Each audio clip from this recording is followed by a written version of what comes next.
who already been to a philosophical cafe completely, I mean, from the beginning to the end? Raise your hands.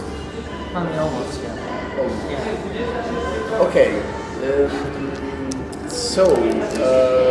Who never been, even not a little bit to a philosophical cafe?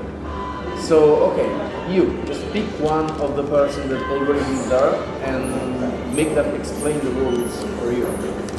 Yes. Because it has always the same rules, because I was We are like dollar, it doesn't change. so basically, at the beginning, everybody is making a topic proposal, so what we will talk about, which can be basically anything. So basically, everybody makes a proposal, then afterwards, everybody has to explain why you want to talk about it. And then afterwards, we go you can vote for every topic, so you don't have one vote, you can vote for every topic you like. You have that many votes like that. And in the end, then the topic which has the most votes will be the then the one who won this has to start the first question.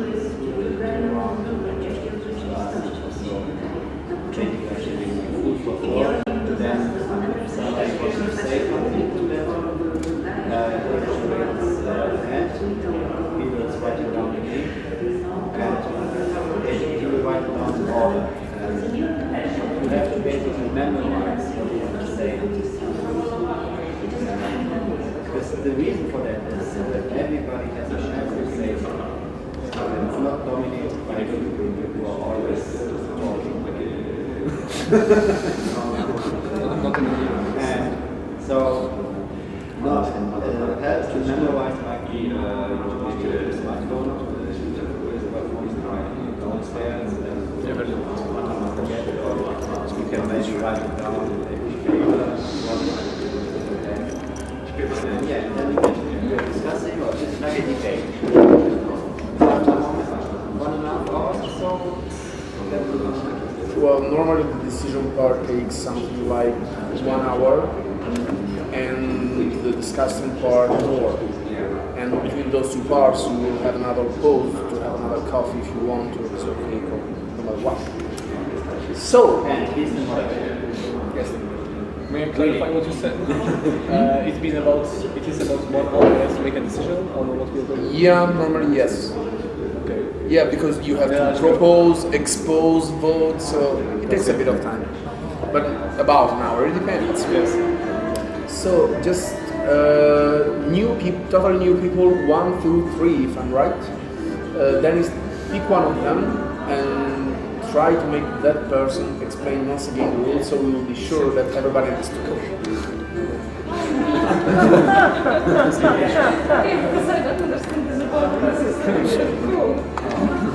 Just try. Dennis will correct you. Don't you? Okay, so just think that everyone proposed a topic. So just a question, what happens if you don't have any topic? You may suggest if you have one. Okay, so what do you have one?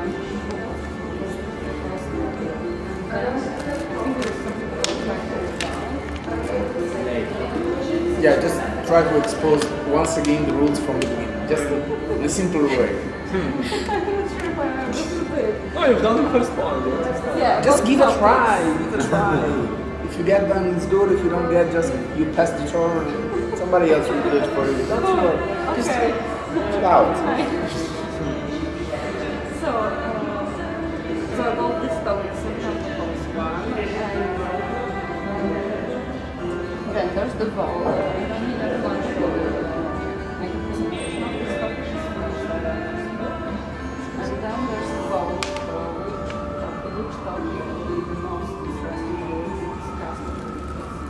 But the thing is, I don't remember the number of votes So we are like 9 people including you.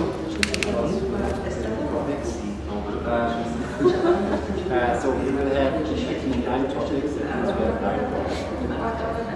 To be even more exact, you can even propose more than one topic, so you can even have more topics.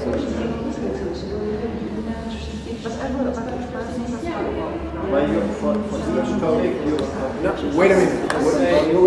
Wait. discussed right now is interesting to you or not, and you raise your hand to this.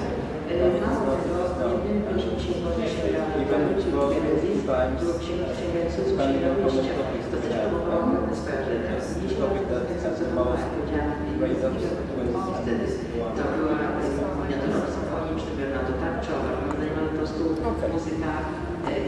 Is it clear for everybody? So the first thing we were going to do is just name and nationality. Guido from Italy. It's your name? Oh, my name? Yeah, your name and your nationality. Oh, sorry. Edita?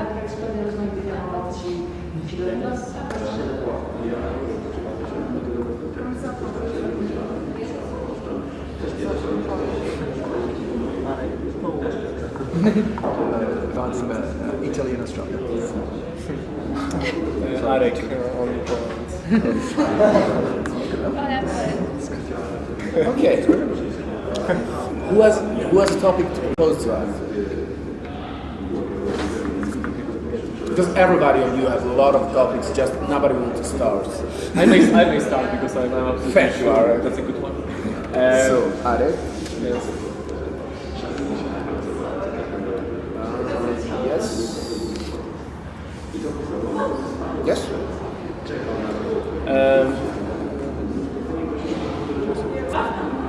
Okay, would you toss a coin to make your life decision or stuff like this? Yes? Toss a coin, yes? Would you throw a coin to make your life decision? And basically, that's only the topic or should I No, say something wait. else? Toss the coin? Toss a coin, yes. Or would you throw a coin, yes, to make your life decision? For your life. For your life, yes. We take a brief to be able to vote for it, and you will have time to explain it.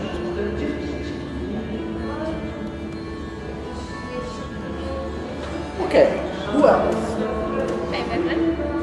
Does society need religion? Does society need religion? Something nice and light. That's what? The situation is Very controversial. Is that good? Yeah.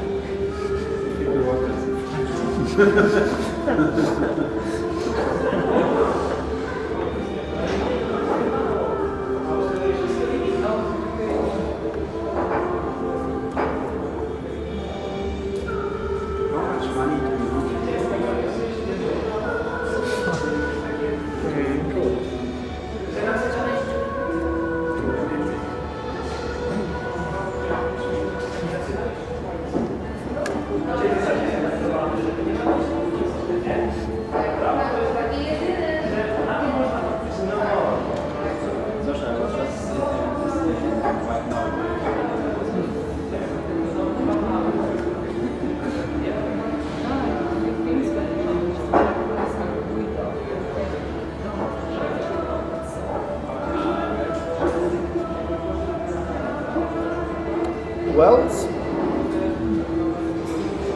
Mateusz.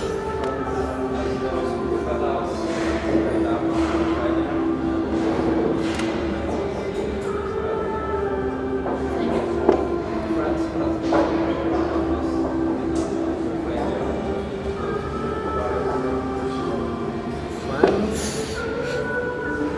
are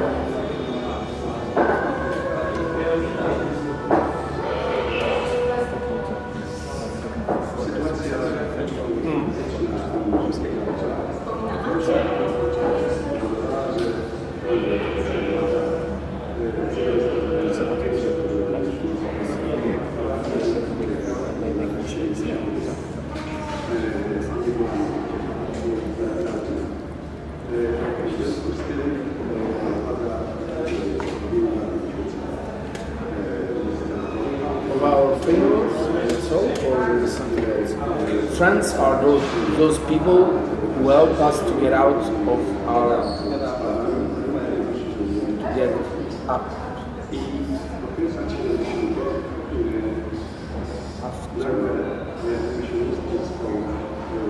our failures.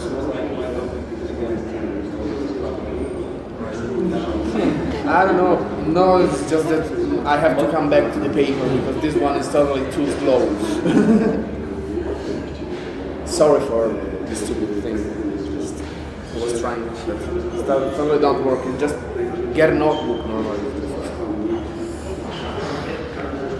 Your name is Konsa?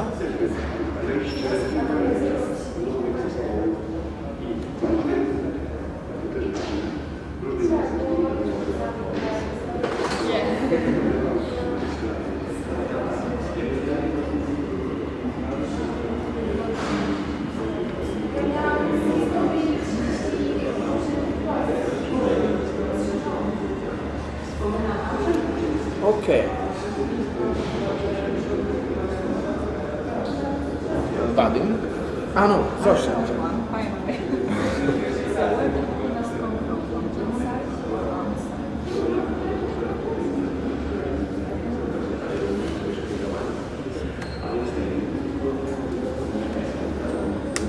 Serious topics.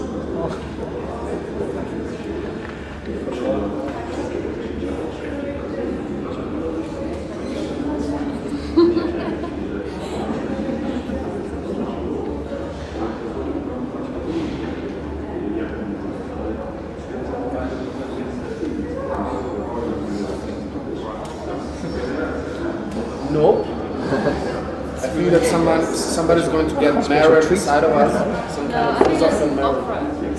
Opera? I think so. They do like I think I saw the. Yes, there.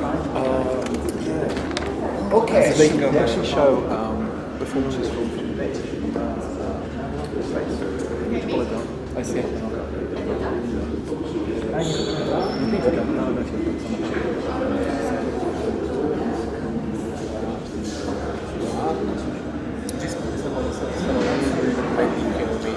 Oh, for sure. That's a documentary Are we from the rise. right? Blame our parents for bad decisions they make as adults. Slavic. Takes me a while.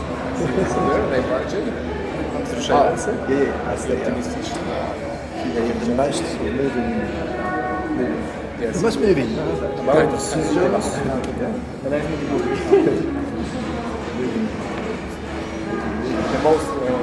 The most moving movie. Yes. Talking about. Not about bad decisions. Are we allowed to blame for bad decisions to make us adults? Bad men. Another topic, yes. That decision we made. As adults.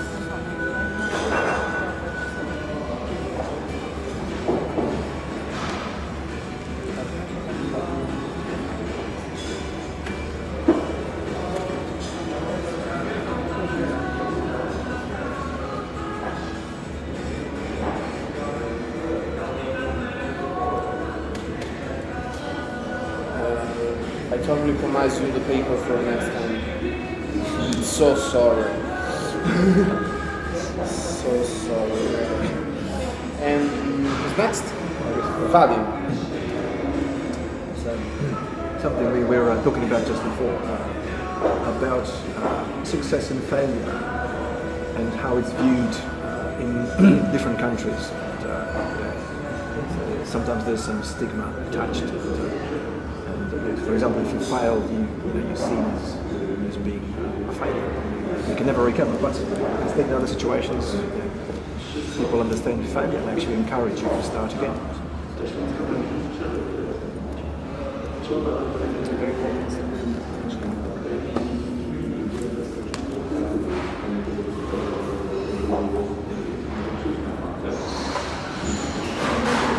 How success and failure are seen in different cultures. Who's next? I have no topic suggestions, so So it's perfect. Yeah, that's it. Yeah. Can get into For the moment we have 1, 2, 3, 4, 5, 6, 7. Just try to invent, because even trying to invent topics is a very good philosophical exercise. how many of them are you do you need actually? Normally we take 10.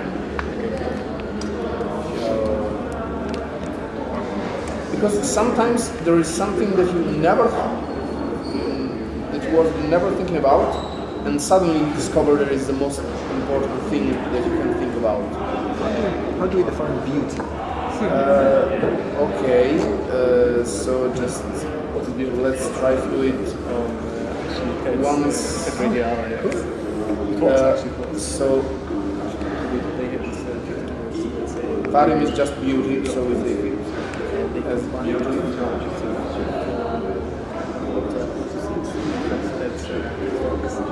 And Martin.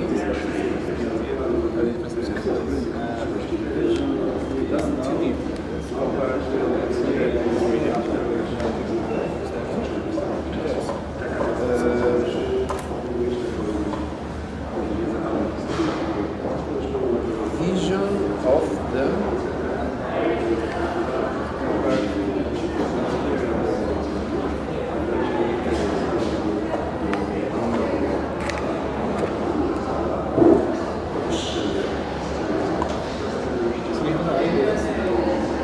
May I suggest the last one?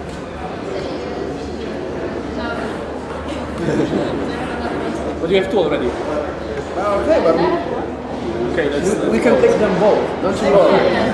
You can be last.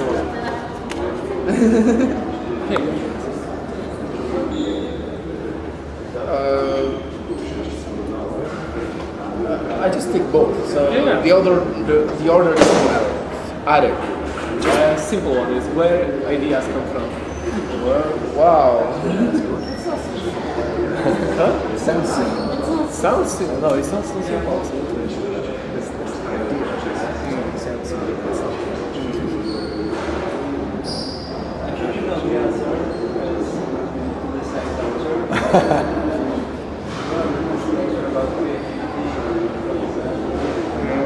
First one. Cortex, I think. They started That's the cortex discussion. In general, prefrontal or frontal cortex. Kora czołowa. I don't know how to phrase it simply, but basically what I'm trying to say is like when you go for a dream, you have a dream. Yeah, let's just listen to her, okay? So you have a dream and you, for example, about your job, and then you go for it, and then you have this job, but the thing is like don't go well. You don't enjoy it. You don't. It's just not as good as you thought it would be. So how do you know? Is it was actually a bad idea, or maybe you just try harder and keep going? Sure, okay. How to... So let's How just do you know what is it all or you want to, because let's just try to find somebody that is able to synthesize it in a short phrase, okay? Do somebody have some idea about it? Where do you start? Where do you start? Okay. You're doing something. Just wait a minute. Raise your hands if you have an idea to how to synthesize the concept of edita. Raise your hands.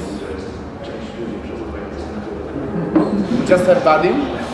Okay, Vadim and Arek. Choose one. What hasn't said anything? Yeah. No, what about yours? I don't know the students. Yeah, just You're going to suggest a way to synthesize. Okay, so what do you understand? Yeah. Yeah. Well, yeah, that's what I said to do before. So where do you stop? Where do you stop? Or do you stop? Yeah, do you know? Do you stop? Do you stop if At all? your dream doesn't happen? yeah, but you're not synthesizing once again. We have to just find a simple phrase. But I think that's the question. But sometimes the better way to solve the problem is just to try to think the same thing in a simpler way, okay? So it can be quite interesting to try to do it. Just as a game. That's right. Let's try to listen to Arek first. Okay, when should we quit? When do you quit trying? Pursuing the dreams. So, given the final Yeah, that was good. Like when do you stop trying?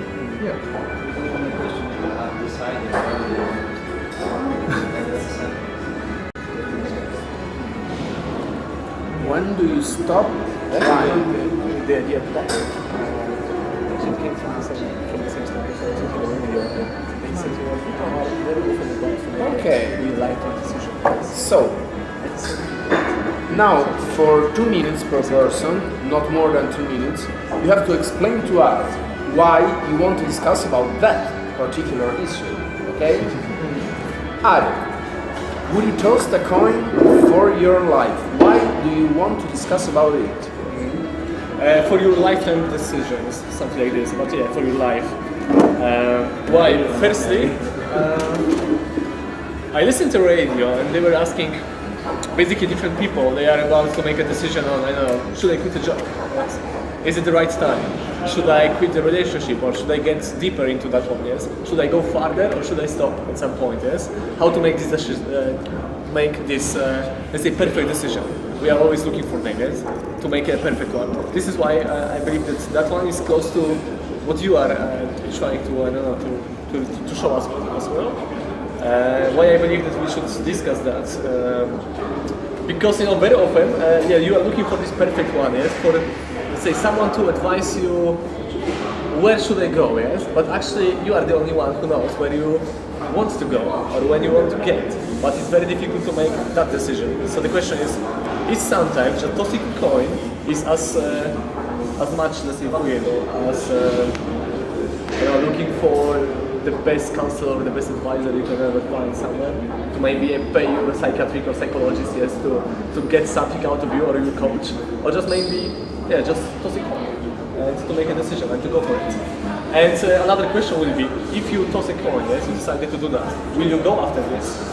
Or will you say, okay, that was just tossing a coin, I want to come back here, because it's too tough for me. So basically my question is about, we are about to make a very difficult decision. You've had, I believe, lots of them in your life. How to make it, and if you've made some, was it right? Wanted to go somewhere else? If yes, why? If it was right, why not? And on the base of your experience, you made the decision after, let's say, talking to your parents, friends, and so on. Was it almost the same like tossing a coin? That's it. So that's my question. Okay. Ola, does society needs religion? I was going to suggest another topic, but yesterday I had a very interesting conversation, You and can even suggest both. I'm okay. I want to stick to this one. And because there is the view that society needs religion to function, because all people benefit from collective beliefs, and it regulates their behavior, because communities meet, for example, in church, and people who are normally selfish learn to work for common good, and it also gives hope for something after death, or gives sense to life. But on the other hand, there are societies, like for example people like Denmark, who is almost completely secular and functions really well, because it's got a very good social system. For example, healthcare is for free and it's very easy to obtain, and there are no homeless people. It's a very rich country and it functions without religion. So my question is whether it's really true that society is needed to function well, and for people to care about each other. That's all.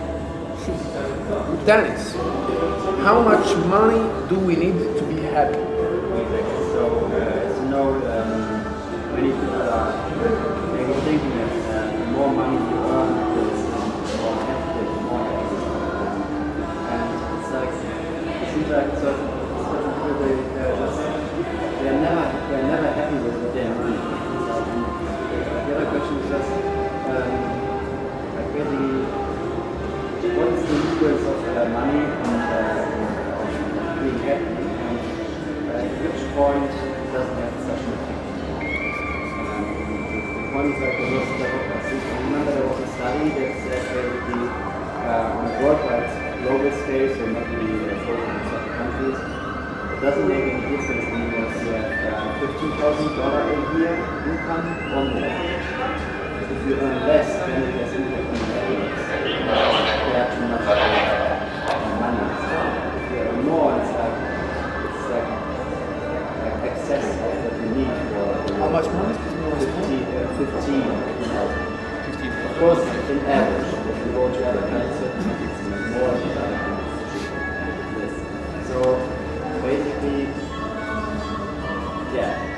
discussing how much money you do need for feeling happy. And then what is the drawback of earning more money, in comparison to that your best?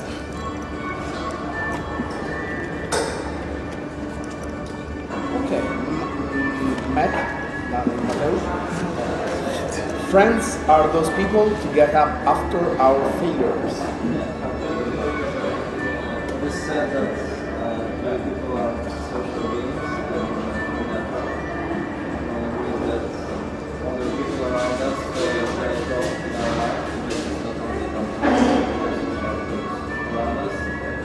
Friends are those few all the people around us who are those special ones.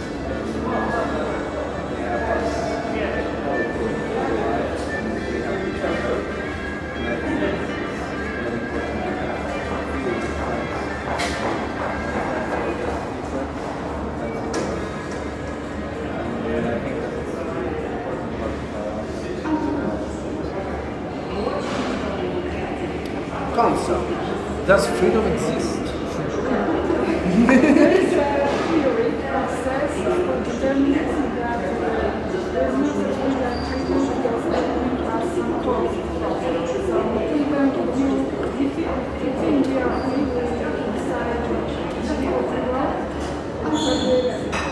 But this theory is through us. It's our subconscious who decides and we only are aware of its decisions later.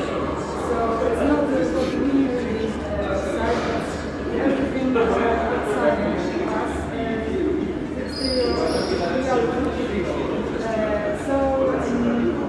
So the question is if you think it's true. There was an experiment where some people first one with the parties and it showed that their decisions that they brain already knew the answer before they put the button, before they were aware and they decided. So like it's not conscious things to decide, it's something that's always inside. Okay. And Zasha, where the happiness come from? Inside or outside? Or like sandwich? Like a sandwich.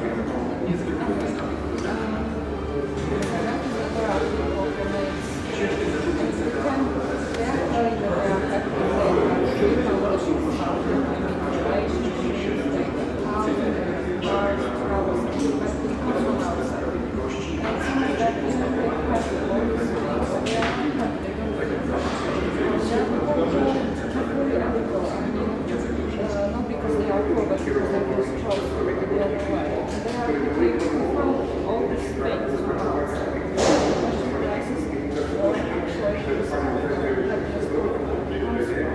From the outside or inside. Sounds very similar to the idea of Danish.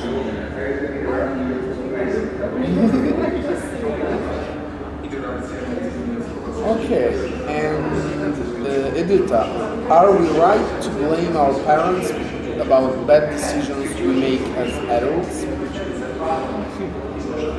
I think it's very common to blame our parents, since it's like the way they raised us. So like we basically they teach us how to make good decisions, or they condition us to like think in such a way. So we, it's common that we people make the same mistakes as their parents did.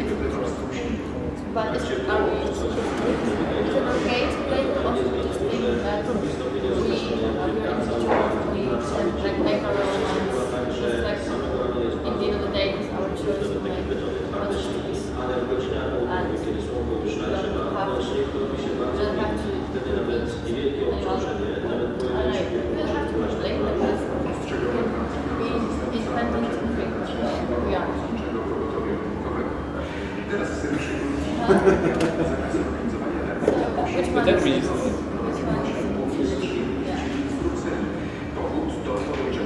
you spend something like half a minute, you still have a lot of time to explain yourself. So why don't you tell us, for example, why is that so important to you? Why is it important to me? I had, well, okay, I studied psychology and like, well, it's not why, but like on my lecturer's door there was this like a comic feature which says popular psychology, blame parents, unpopular psychology, blame yourself. The kind of like and it's one thing that's I've been actually thinking about it since for a long time ago. And then I also like teaching and one of my fellow students was like 36 and kept believing that this is hard to face, still. You know, it's like as teenagers we do that, I guess. Like we say, oh yeah, my parents were like in my life. But like if he was like 6 and he still thought that he couldn't get a girlfriend, he couldn't get a good job, or he was happy and confident because his parents didn't raise him in the right way because they were happy themselves. His mom got married to someone bad, she was unhappy, and then she didn't show him how to take a step.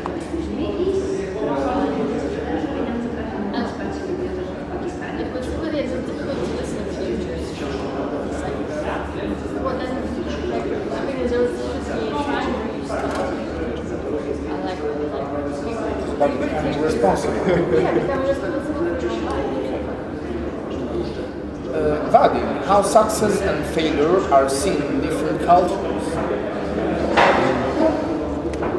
Well, as I said before, that's something we were talking about just before we started tonight's meeting with Alec and Guido, and we sort of thinking about how success and failure are seen differently, different cultures, but also countries. You know, we're talking about Poland, about some of the Western countries in America, and I think it's interesting to see how sometimes there is a lot of stigma attached to people who fail, and instead, and it's very difficult for such people to recover, to actually find success. Instead, in other situations, other countries, other cultures, even if you fail, it's no big deal. You've done it, you tried, you gave it your best shot, and you should have another chance and do it again. So I thought it would be interesting to maybe to look at those things and have a bit of a chat about how different countries look at that.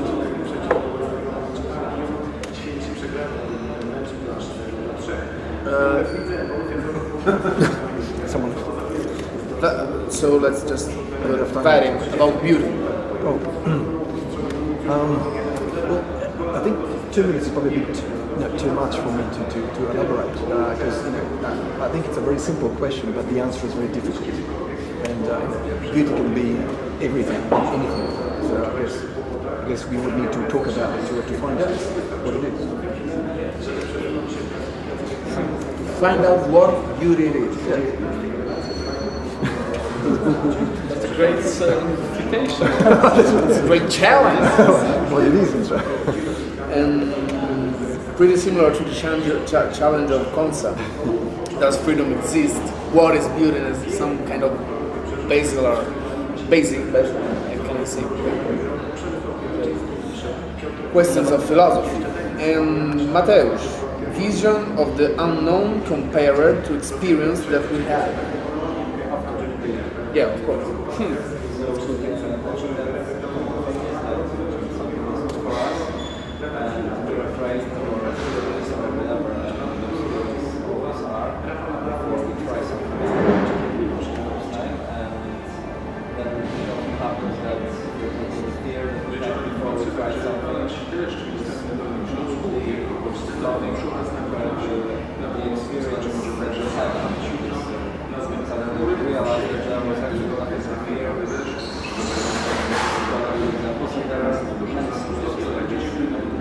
Might be something that stops us from developing ourselves. We start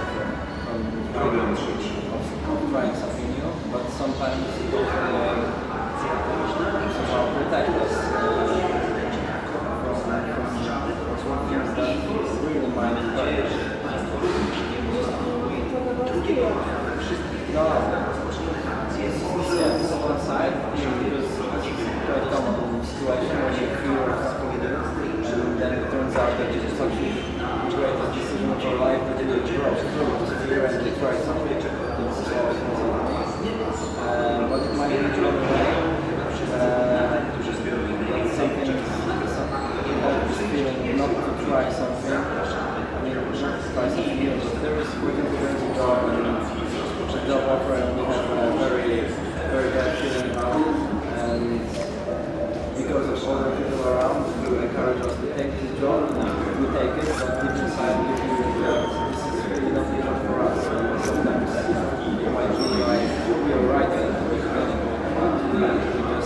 that there's all the around us, pressure on us, and we could just even not like based on how emotions we feel, or based on the people around us, and it might turn out that this will be better.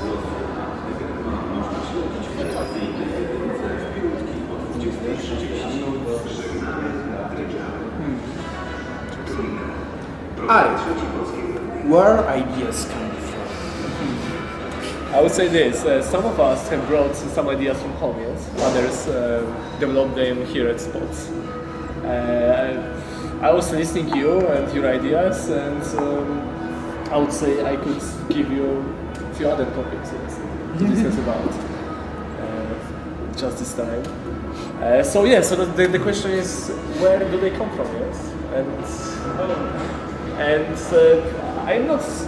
I wouldn't say we are going to find the answer to this question, but basically we can ask ourselves about those ideas. Yes, it will be a mental, philosophical stuff. Will be something spiritual. Does it come from your brain? Yes, and your brain processes, or as I said, maybe heart. Yes, different people, different opinions, different views. So what is the idea? And actually, where do they come from? Very platonical question. And Edita, where do you stop trying? Now I might know what to do. Okay, so I'm going to say that. We can give you 5.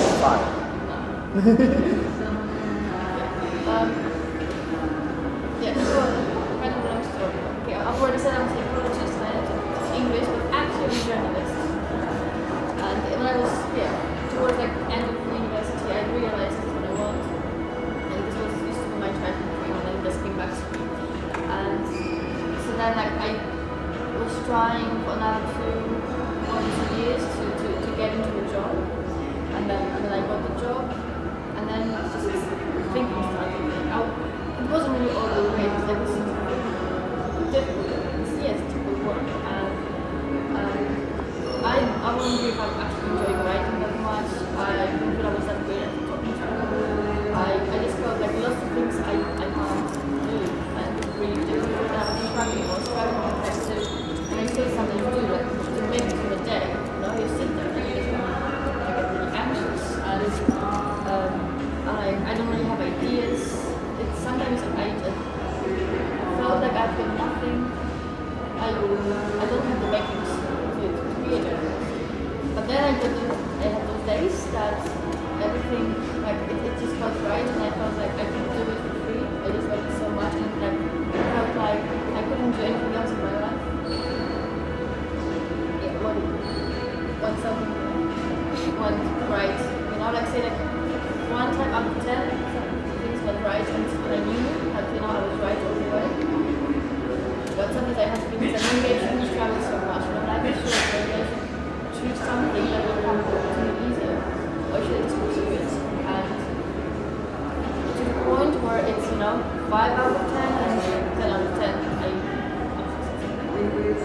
make it a part of the topics, and they turn out well, and they get published.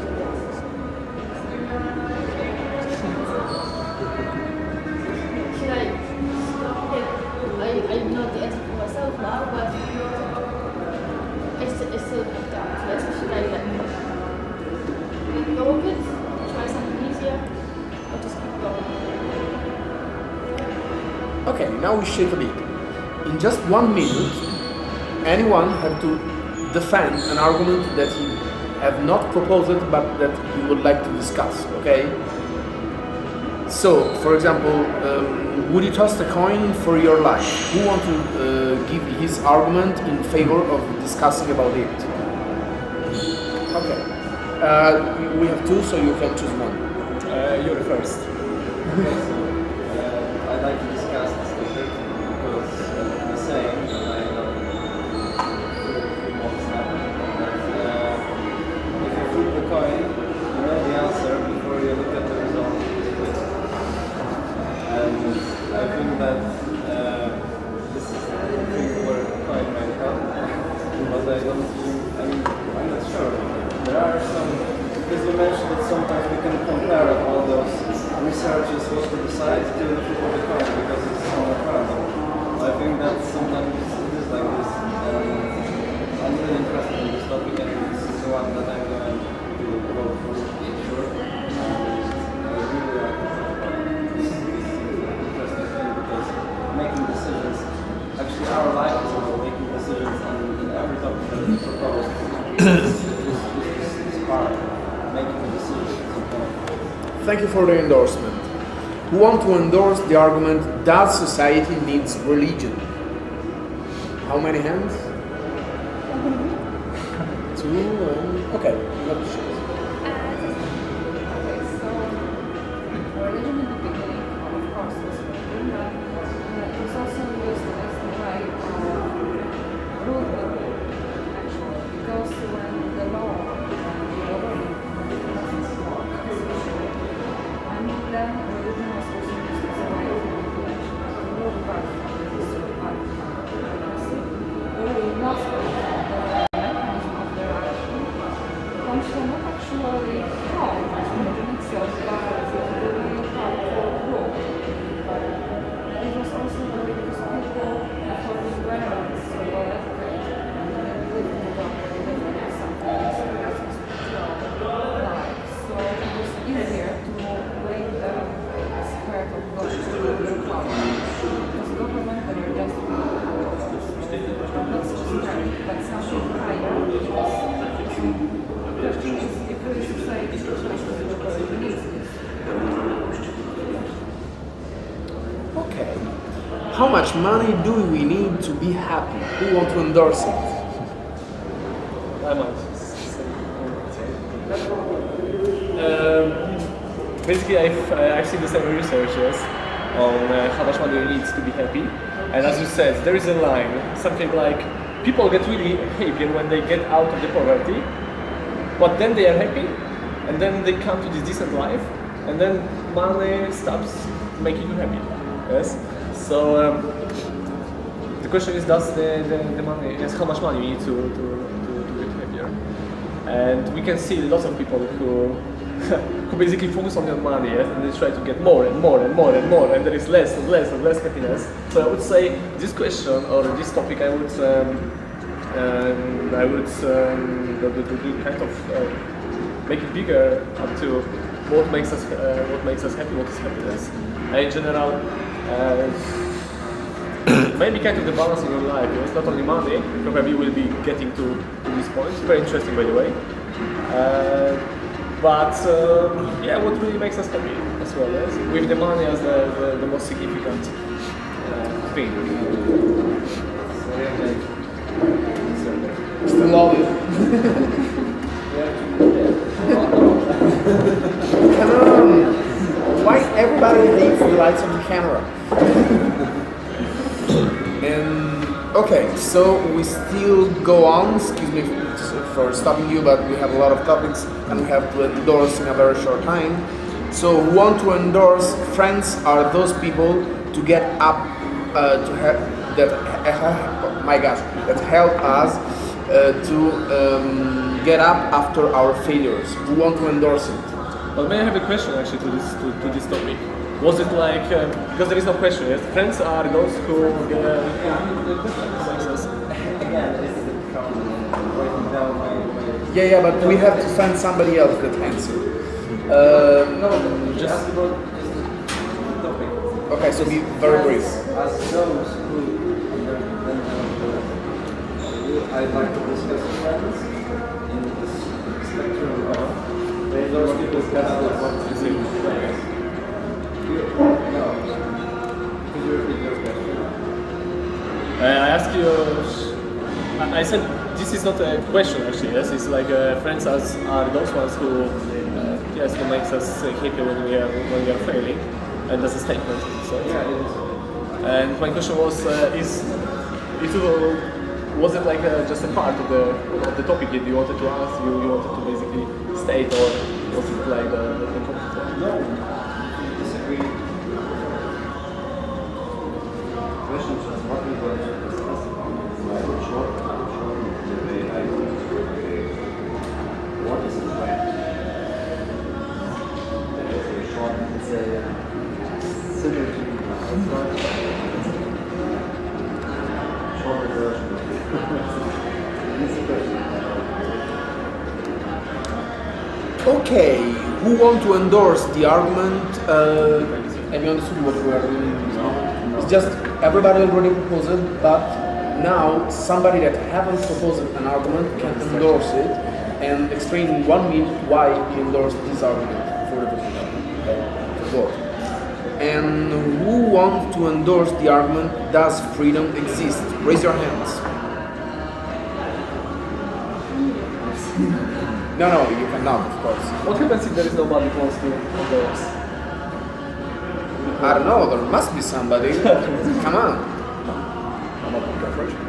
Well, I think it's a very important question. Freedom,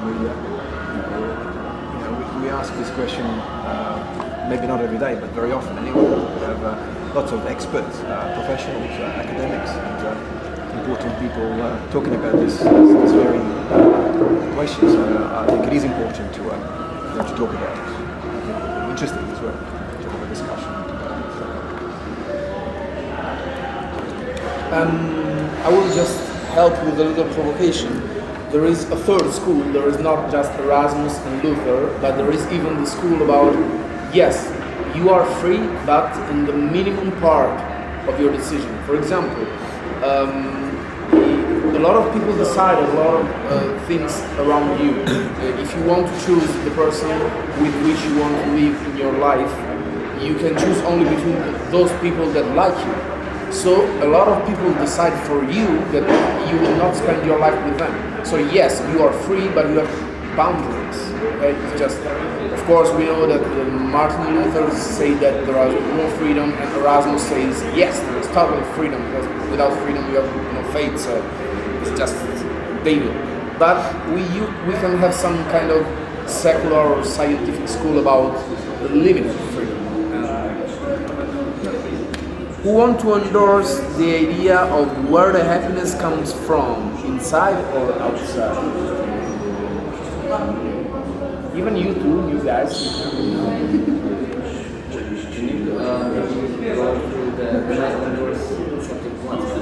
No.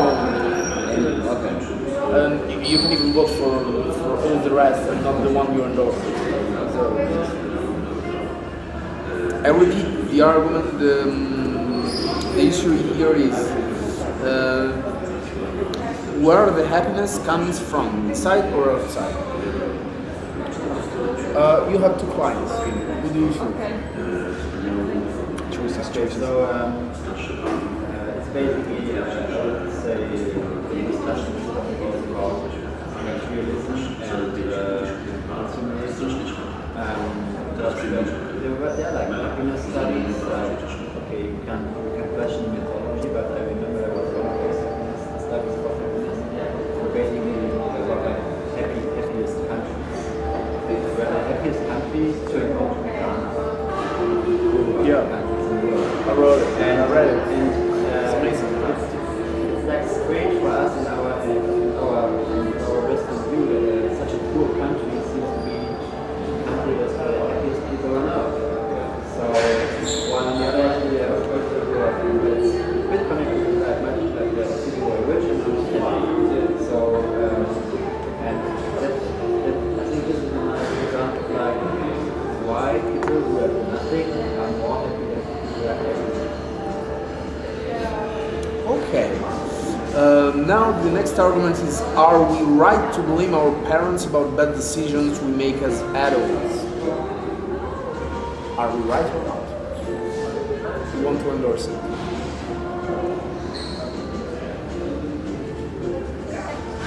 I think we can go on with thinking why do we have to blame someone for the bad decisions? Not only why to whom we should blame for the bad decisions, but why do we need someone to blame for it? And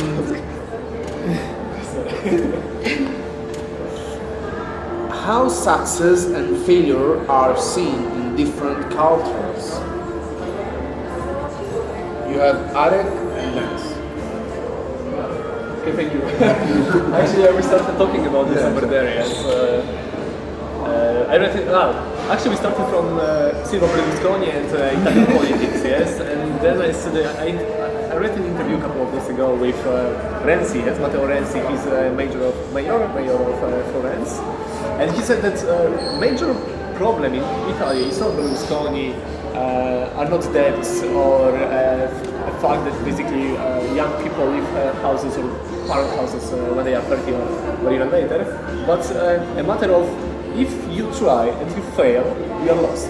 Yes, in that country. Yes, you have lost your face, and it's very difficult later on to recover, to get up. On the other hand, another story of one guy, he's kind of a social entrepreneurship. They went to California, and he entered the world of. He's never seen as many people smoking cannabis in Silicon Valley. Yes, Silicon Valley, California is if it would be a part of, it wouldn't be a part of USA, it would be the fourth economy of the world. Yes, after China, USA, and India. Yes, only California. Why? Because he said that people there are led to fail.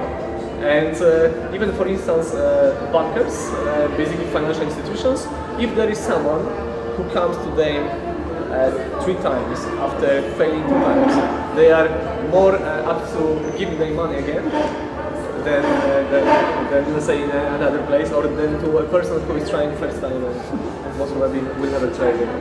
That's very cool topic, and then we have to move up there. And next argument is, what is beauty? Who want to endorse this argument? Nobody.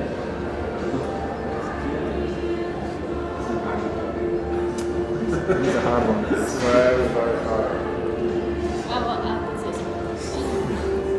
Like I was thinking about, like we said that, I thought about how we perceive other people as beautiful, and I just know so many people who, like, when you look real close, like they maybe not as, not that attractive, but then you never notice it because like what they have, like the personality makes them look like beautiful, and you never even, doesn't ever occur to you like what that person actually look like. You never actually analyze, the features and things. That's like what came to my head, like my personality. I think it's really true. Men, it's like what we look like is actually what shines through us, from the inside. That's very much what we're outside. Okay, vision of the unknown compared to experience that we have after. Arek, and you can pick up Arek or Arek. It's good. Again, I won. No competition. A very interesting topic, actually. Very interesting topic. But you can be happy. I don't always win against myself. So. But why? Anytime when you go for a job interview, they will ask you, at least, what are you going to do in 1 year time, or in 5 years, let's say. So once I was there, and the guy asked me about 5 years period of time, and I said, shit, in 4 years, so many things have happened in my life, that I would never ever,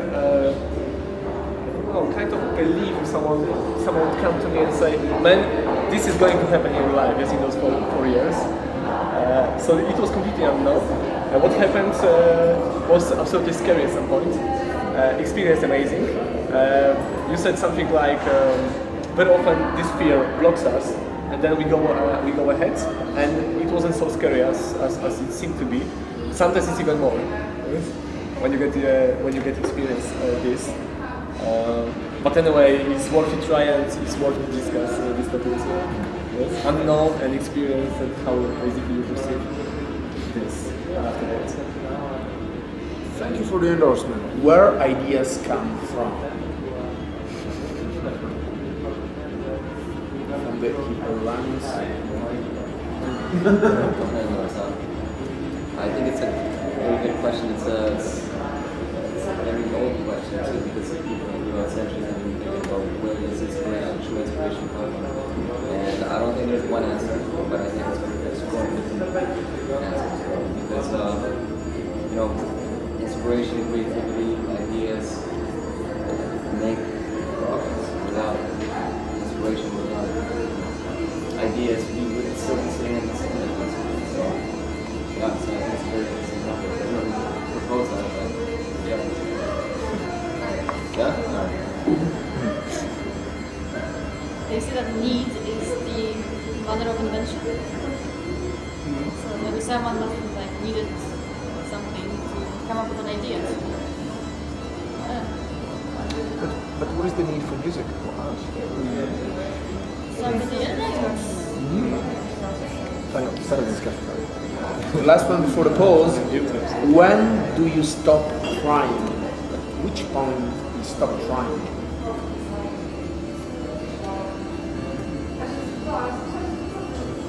Come on, buddy, you spoke. Yeah, Almost all the. No, I really like you. Just don't misunderstand me. But I was actually thinking about the topic you proposed earlier, and I think I'll probably end up voting for it because I think it's really interesting and it's really fascinating, and it's also very difficult to know exactly because it is important to be determined in life. You want to achieve a goal or something. It's really important. But then again, we have to be realistic as well. And at some point, we have to realize that maybe we need to stop and look at something else, some different options. But where do we stop? It's a really interesting topic. so we finished exactly in time, and now we're going to have a little pause for another coffee, and in 10-15 minutes, something like that, for smokers, for coffee drinkers, and cake eaters like me, we will start back. We have a lot of new people. Excuse me, can you check if you have, yeah, because moving it a little bit, just, yeah, it was not a good idea, the position of the camera.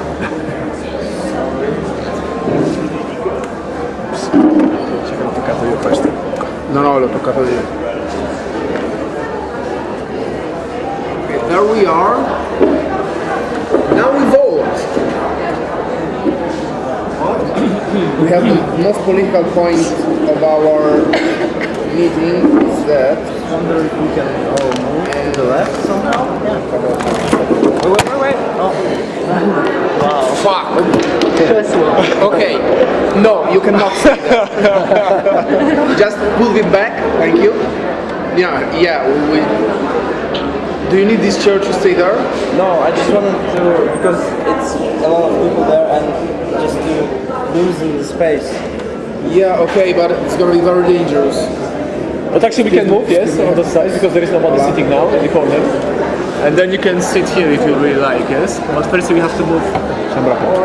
Sì, mi tengo qui che non ti muovi? No, sì. Ok, Matteo, you can stay. Yeah.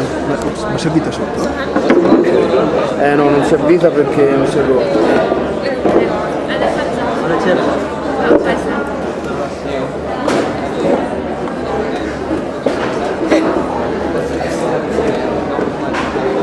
This is a cool idea with those photos. Wanna start? I think so. I have my photo camera from 2 years and I never take photos, you know. I don't want to even take photos. Me too. There is a reason. I actually bought one in order to start doing something and then... Are you scared now? Yeah. That would be cool, really. Be ready to catch it.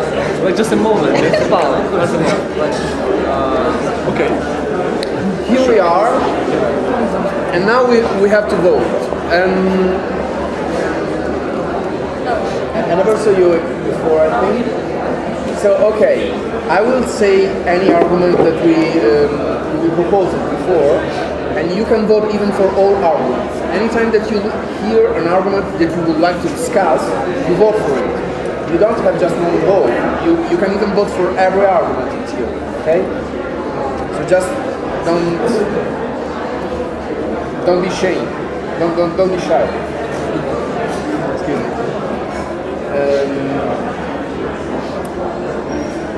Would you toss a coin for your life? Who want to discuss it? Raz, dwa, trzy, cztery, pięć, sześć, siedem, osiem.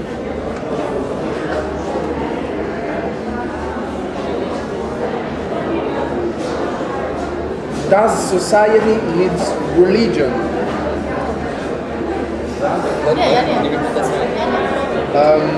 Does society needs religion? I'm definitely. 1, 2, yeah, definitely. 1, 2, 3, 4, 5, 6. Are we only picking one? How much money do we need to be happy?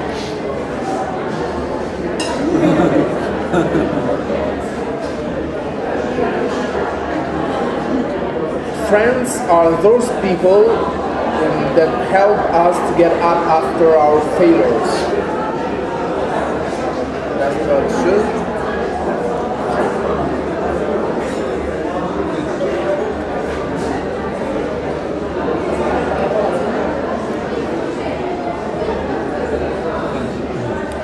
Does freedom exist?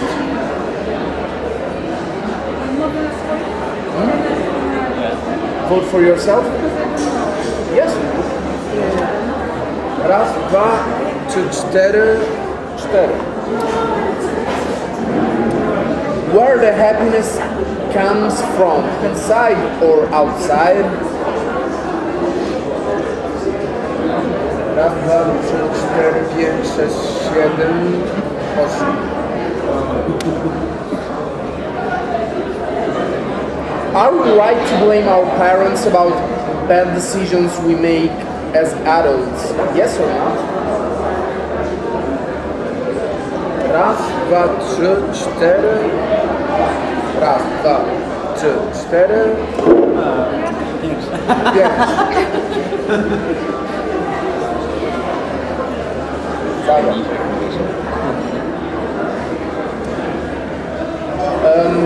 How success and failure are seen in different cultures. 1, 2, 3, 4, 5, 6.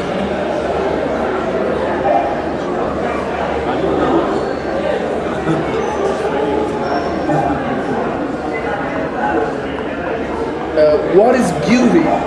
What beauty is? 1, 2, 3, 4, 5. Vision of the unknown compared to the experience that we have after. Raz, dwa, trzy, cztery, pięć. Yeah, I try not to vote for myself. So.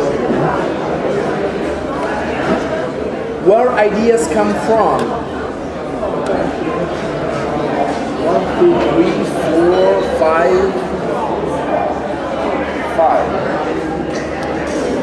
When do you stop trying? 1, 2, 3, 5. Yeah, you're 5. 6, 7, 8, 9, come on, 10.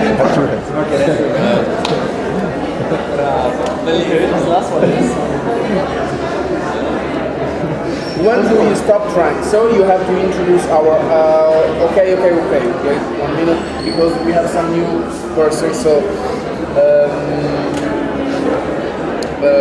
who can explain this part of the Philosophical Café? Who already been to this part of the Philosophical Café? Raise your hand. Second part. Okay. So you're new. You have to pick up one of them to explain to you what's going on. Okay, so right now, because we already decided, right? Yes. The last one. So the person, who's the inventor? Okay, so she will start and provide some extra information for this topic and basically what she thinks about it. So this will be a kind of intro to our topic, and then when you want to say something, you raise your hand and Guido writes down your name. And then when it's your turn, he will read your name, and then you have your time to speak. So we don't break into each other's words, and if there are a lot of people in queue, you have to remember everything that you have to say. So it might be useful to write it down if you have something, because you will have to wait sometimes a long time before you actually speak up your mind, and yeah, that's it. Then it goes to the end. Is it everything clear for everybody? Raise your hand if you have some question for Mati. So everything is clear, perfect.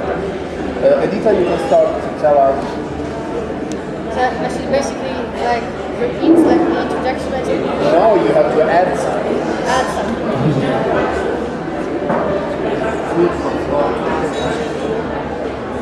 Okay, well, so as I said before, so that was about, my question was about kind of my came up to me because of my career, like when I chose to be a journalist, it seemed like it turned out not that simple, and I had doubts if it's for me because it was difficult, it was really tough, and I was wondering if it's the right thing for me, and even if it was it worth it to pursue it, and or I should just keep going and keep trying and just see what what days bring and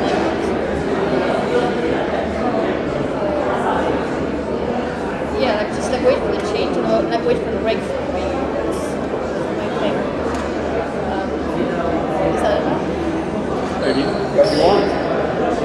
I'm ready to see people like raising hands. If you still have something to say, you can go on. Just before you pass the turn. Yeah, it's just like I don't feel like repeat myself twice before because that's I've got all of the main things about it. So as I said before, like I've had many days when I was like struggling through the day, like I didn't want to like. You have to be louder. Also, Because it's noisy. there were many days I had to like struggle through, like that weren't fun, that I didn't really enjoy like any part of it, and then there were days where I need to see that this is really what I want, and that made me think that I have to keep trying. But then I had those questions like maybe it's not worth it because life is too short, and it's not worth it to spend days and weeks just feeling like bad about what I'm doing because maybe I'm not doing it right, and maybe I never will.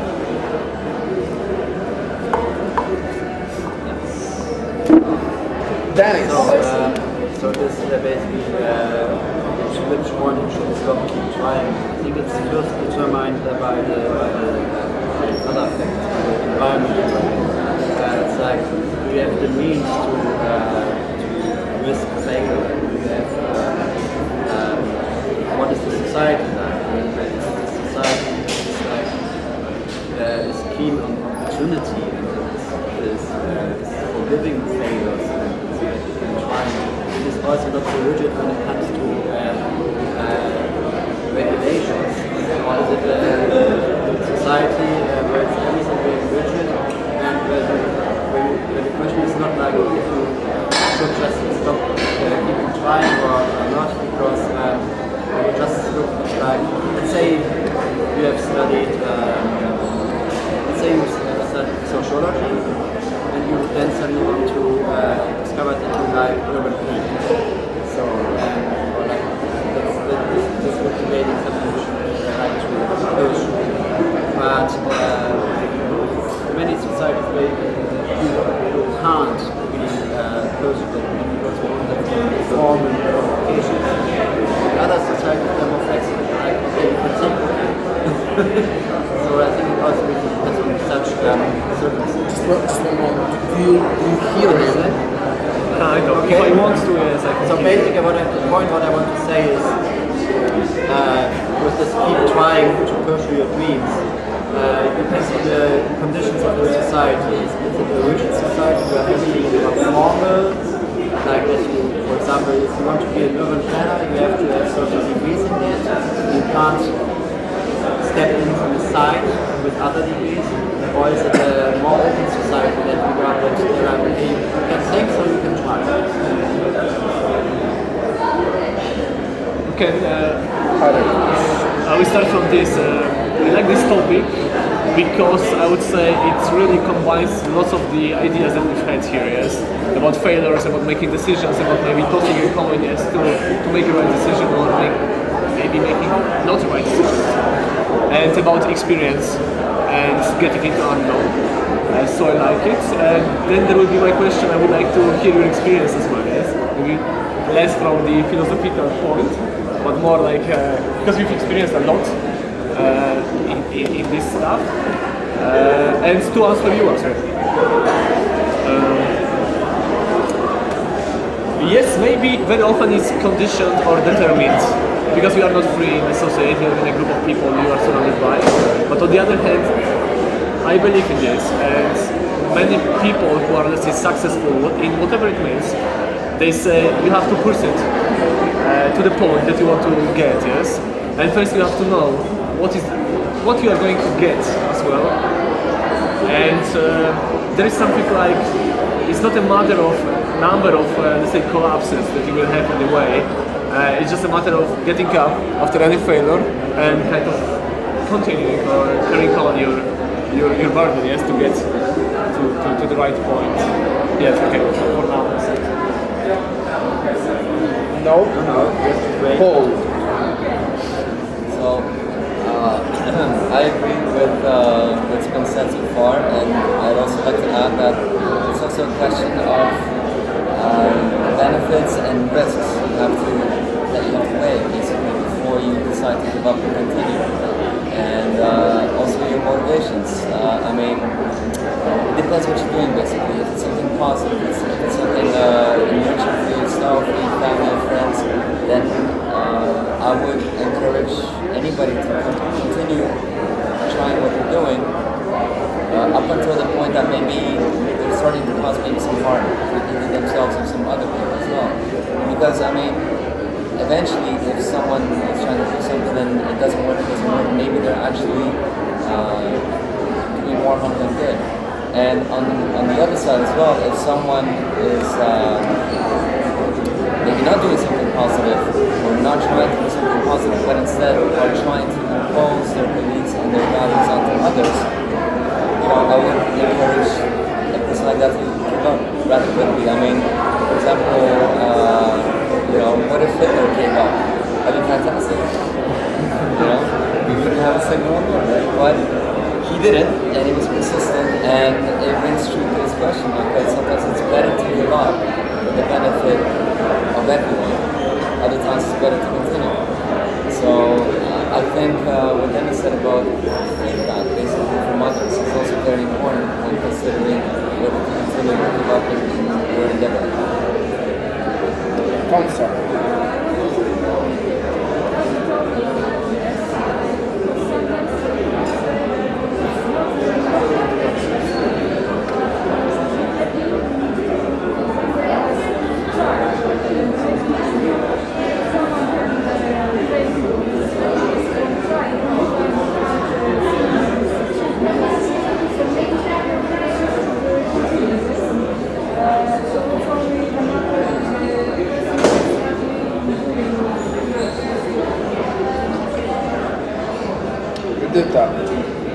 I think a very similar question about.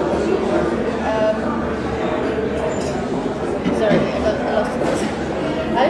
I was thinking. I was wondering if it actually matters that much that we. Oh yeah, links back to your question about flipping a coin. Yeah, does it actually matter? Like which one it is?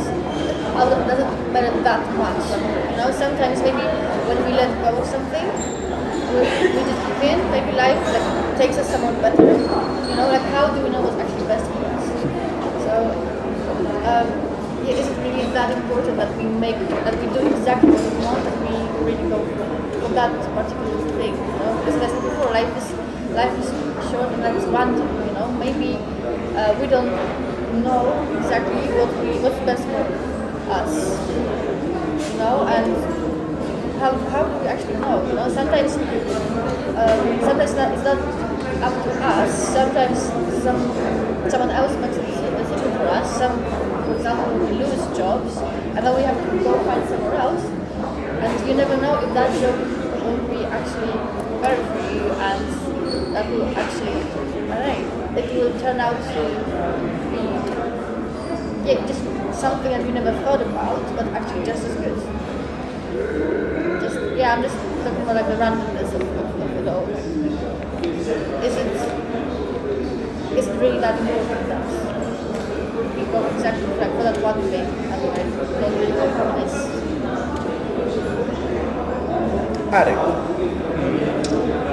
Guys, do you know a story? Who has stolen my cheese or who has taken my cheese? That's Mr. Spencer Johnson. But not all of you. Okay, I will shortly, briefly give you the idea what it's about. In a labyrinth, there are 4 characters, 2 mouses and 2 people. Yes, and basically they are living in a room number, let's say, room number C.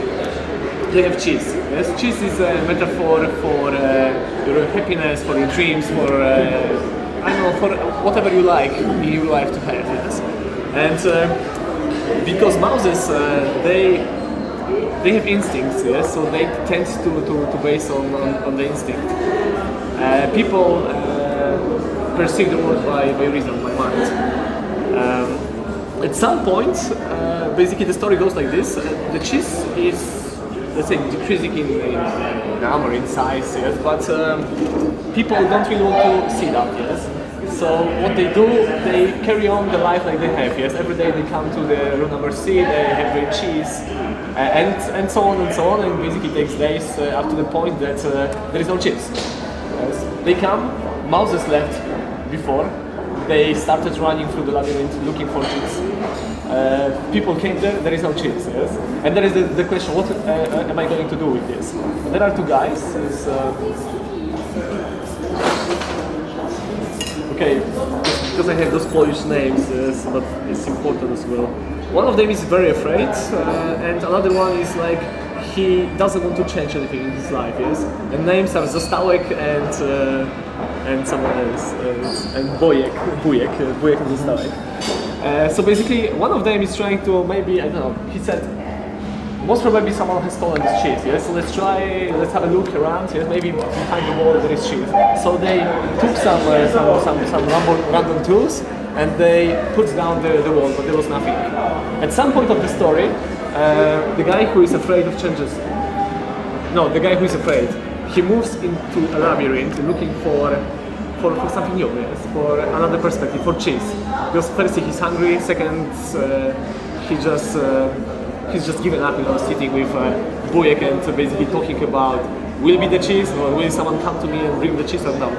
And through the story it goes like this, that at some point he firstly finds some scrambles of cheese, yes, and it has a different taste. He said that at some point he noticed that that cheese was already rotten, yes, and the taste was really bad, and he's kind of asking himself why they didn't even ask what kind of cheese they have, yes, why they shouldn't choose, move forward and so on. Another guy is still there. When Zostałek is coming back Wujek is coming back for Zostałek, he's inviting him to come to the labyrinth. He said, there is no cheese, I haven't found anything, yes, but there are some scrambles. And they taste better, there is something new. I like it, yes, I'm not as afraid as I was before, and I feel like I'm getting alive again after such a time. But that guy said, no, I'm not going to move it. I'm going to stay in room number 8 because I don't want to have any other cheese. And he said, okay, then I will go by myself. At some point, after looking for cheese, he found it. It was like huge room number C, yes, full of cheese, different tastes. Mouses were there already. And during his kind of the excursion, the traveling, yes, he was given some writings, or he left some writings on the walls of labyrinth. And he said, you cannot, like to himself, but as well to the guy who left in room number C. I can't come to you and persuade you or encourage you that you should come out of the room and try looking for your cheese. But everything what I can do, I can just give you my experience, how I got there. Okay, so basically that's the story, and to the point. Okay, there is no point. Just a story. I hope you liked it. Mateus, Me? Okay, so can you remind Want me to resign, your name? Because I don't know your name. Me? Yeah. Oh. yeah, names of the new guys. All fun. Yeah, Karolina. Okay, so you mentioned about Hitler, right? That maybe if he had given up, it would be better for everybody. And just to relate to when do you know that you have to stop? Because you mentioned that it's probably the time where you start to hurt yourself, right?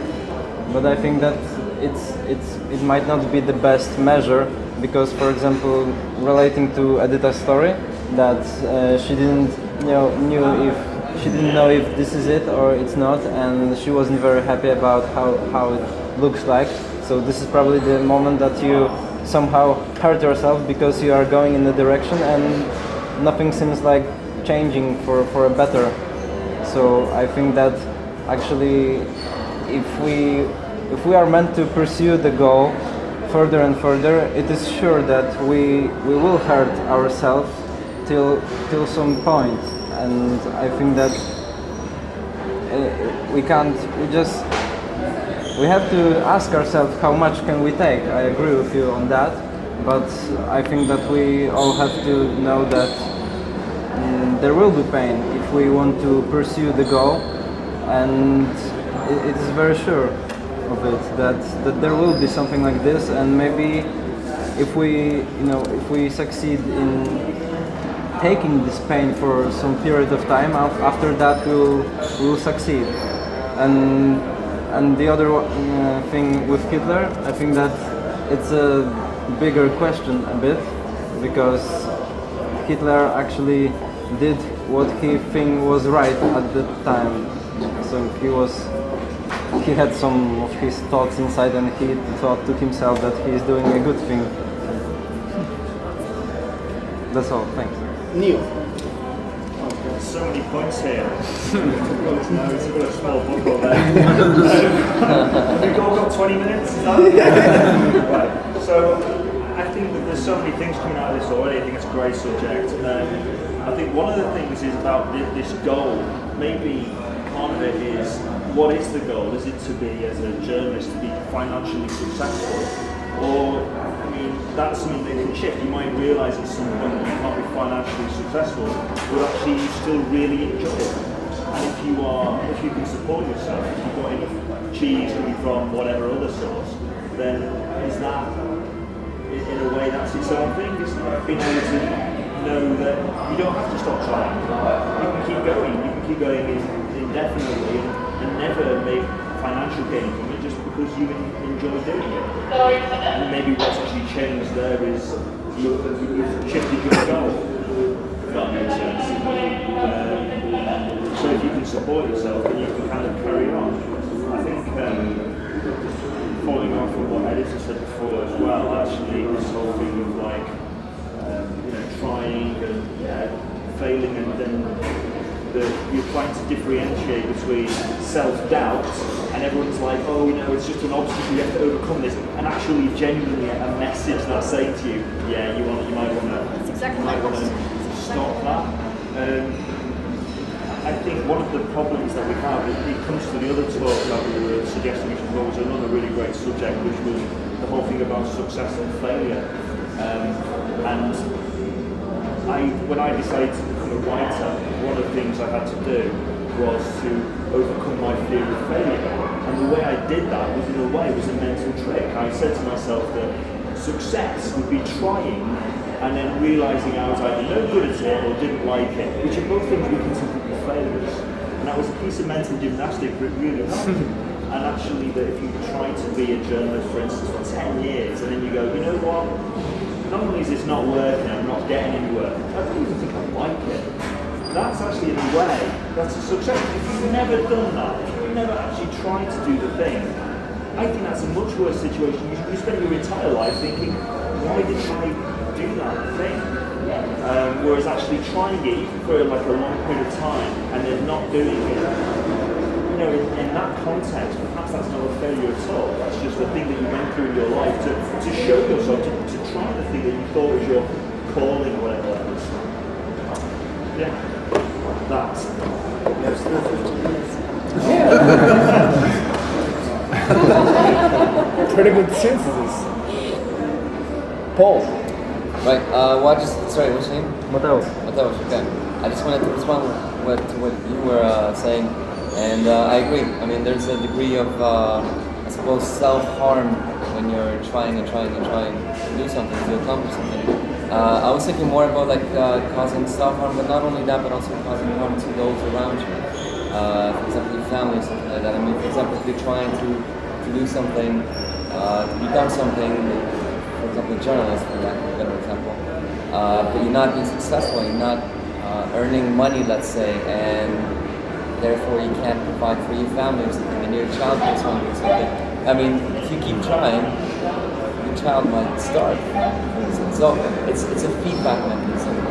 It's more what I was trying to say is that yes, you have to do self-sacrifice, and you have to undergo a certain amount of pain, I guess, but to a point where you don't actually end up causing harm to others, and to yourself, of course, as well. And with regards to Mr. Hitler over there, yes, you're right. I absolutely 100% agree that what he thought he was doing was good. He thought that he was doing the world a favor and making Germany stronger or whatever. But again, this goes back to your environment. I mean, I'm sure there was people, i.e. the Jewish community in Germany, saying, well, actually, you're not really helping us. You're causing us a lot of harm. So you should probably give up. If he were to listen to that, and if he was a reasonable man, of course he wasn't insane, but if he were reasonable, then he probably would have given up and, taken up painting. I think he was a painter initially. He was a painter, yeah. Gone back to painter. Yeah, let's go back to painting. Forget about the world domination. There's a brush. So yeah, and Neil said over here, I think I can agree more. I mean, absolutely. First step towards failure is not trying, right? So, there's a fine limit between trying too much and not trying at all. And I think it's up to the individual to decide where their own personal limits stand without, of course, causing harm. Carolina. I was assuming that so far we are answering into this question, where is the point to start trying on a general level, like what is our opinion of this, but what is the answer for this question for the general people? Where do you stop trying? Do you have your stories? Have you raised your hand? It's just an audition. Yeah, but Support.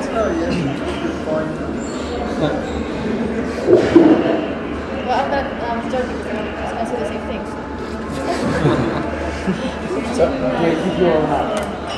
Not now. Okay. Vadim. As I was saying before, I thought this was a very interesting topic, and I think we're getting some really good ideas and very good comments on this particular topic. But then, because it sort of started thinking, where should we stop, and if there are any particular points in time, any particular signals, any particular feelings we should follow, sort of when we realize that we should stop. But then I sort of started thinking, maybe we should. Actually, I think we must stop. And I think we should actually make it compulsory for people to stop after a fixed number of years. If you are, if you're an artist, 3-4 years, then you have to stop. You have to change job, do something completely different. Become a writer, then go work for a bank, and then become an engineer. I think it would be great because there's a lot of emphasis on people being specialized in different jobs, and I think this is destroying the soul of us. I think. And instead doing it this way, we always bring a particular freshness to whatever we do, because I think we can do anything if we put our minds to it. So I don't know, I think it's a bit crazy. So let's introduce some more. Arek. Firstly, one proverb. We know that we can't do something till there is someone who has done it. Yes. Second, you were asking about if you've ever stopped doing something that you might have liked or not. I was in England, and then coming back to Poland after 1 month, I got a job in Czech Republic. I was working as basically a customer service agent for Microsoft project. But after 3 months, I got promoted into for team coordinator of that group of agents. In month number 10. Basically, the life was good, was easy, relaxing, chilling out and so on. But anyway, I knew that I was looking for something else. Yes, I was talking to myself. It would be really good, to do something in life that really first matters, and second, that is hard somehow. Yes, I believe that if you want to really develop, improve yourself, you need to very often get over obstacles, hard ones. Yes, that's very tough because very often we give up before them. Or just getting through, let's say, first steps into something like this. And there is a natural thing to do, give up, that's not for you, that's painful, you shouldn't go there.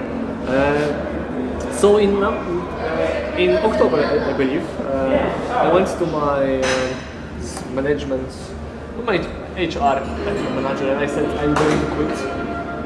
And at that point, I found a volunteering program in Denmark. I went for something called development instructor. It's meant to be for 24 months. You spend 12 months in Denmark doing some volunteering work in a school with youngsters with, let's say, difficult backgrounds. And then you go to Africa, yes? So you are supposed to prepare yourself for Africa in 12 months in Denmark. And I believe that I will go there, to train how to be a teacher. And later on, I will go to Africa, of course, and do my job. But coming back to Poland or somewhere else, wherever I want, I will be good as a teacher, and coming back to business or management, that would be something cool. So I went to Denmark, and after 4 months, I think 3 months, you can see that this is not the way that I created in my head. Yes, it was completely different. Yes, there was nobody really interested at. Training us as leaders or development instructors, and of course at the end I would get to Africa, but I knew that way 12 months it's not the right thing to do. And then I was fighting with myself, should I carry on, or why I decided to quit basically job in Czech Republic that is giving you good opportunities and so on. And then I quit again. Yes. I think it was about April. I said to myself, after the semester ends, it's in June in Denmark as well, I will go home and then I will basically decide what to do. When I ended, or when I quit, I think after a week, I spoke with my cousin and he said, what are you going to do? I said, I don't know, I will come back to Poland and then I will see. And he said, maybe you should go to do a master degree. Yes? And I said, when, where, and who is going to pay for this? And he said, you have some savings, not much, but I said, I didn't really want to change my lifestyle. Yes, it's absolutely okay. Working for a decent payment, and then you come back to the student life. But anyway, there was Polytechnica, master degree, in English business stuff. I said, okay, why not? Let's try. And so I came here, and since November, I think the second month, I didn't like it at all. Yes? Those studies really are bullshit. I expected to have very high educational level. I don't. Of course, it depends on you. Yes? You really create and kind of craft everything that you have. And then I spoke with my mother. She's like a kind of spiritual leader for myself. And I said, Mom, I don't want to do it anymore. And she said, what? I want to quit Polytechnic. And she said, no. You are quitting, like every 6 months you are going to quit something, and that's absolutely enough. And then I said, but you're not going to decide in my service. I will do that, as I did before, and I will do many other times in my life, in the future. But it happens to be that I don't really have to quit Polytechnica like this, because it may go by itself. It can leave. And I don't really have to interfere. I can take as much as I can, and I can do my things that I really like. And then there were some different small jobs. nothing very important. But I got to the point that most probably I know what I want to do in my life, and I'm going to get at least to the point that I will be that I will say to myself, okay, I tried, and it will last for some time, and then I can see, okay, is it this one or not? If it's not, I don't have any idea what to do in my life. If yes, hopefully I will be at that point. Dennis. Just a short remark about this example. I would say it would have been better if you wouldn't have stopped trying to be an artist. Then you would have a completely different version story. I have another example about trying, not to stop trying. So you asked for like examples, so I take an example which is kind of like it's what I experienced is like I was unemployed in Germany after my degree, after having lived in Italy, and I was looking, of course, for a job, and I was trying to get a job. I was applying. I was looking mostly in the German-speaking area, so not just Germany, but also Switzerland, also northern Italy I considered, and Slovenia, and Denmark and Netherlands. So I didn't stop trying to get a job, but at some point it didn't matter anymore if I try or not, because then basically the outside environment is like, we just say, you're unemployed too long. You're unemployed too long, after 3-4 months you don't get any invitations anymore. And then you could try harder and harder, but it wouldn't make a difference. Of course, my motivation to not stop trying getting a job and not to choose to just get welfare until the end of my life is that it's a bit kind of self-respect. So I don't want to live on the taxpayers' money in Germany. You could survive with it, but it's not a life I aspire to. And you also get stigmatized very quickly. So that's why I was not stopping to try. That's how I was. Actually, I'm happy about it. Yes, okay, just a short word. Anytime looking my life experience, anytime when I tried something, I learned. Yes, and whatever it was, it's very funny because at some point you need this skill that you kind of maybe not mastered because it was a short time, but you tried. And someone is asking at this point, have you tried this? And I said, yes, I have. Okay, good. So you have the opportunity to go for this or to do some different things, but somehow related to what you tried before. So I believe that any try is good. And I gave you this first story, maybe without a conclusive point, but there was something like this. It's better to be in a situation without cheese than sitting in a point that someone is going to bring you this cheese. That's it.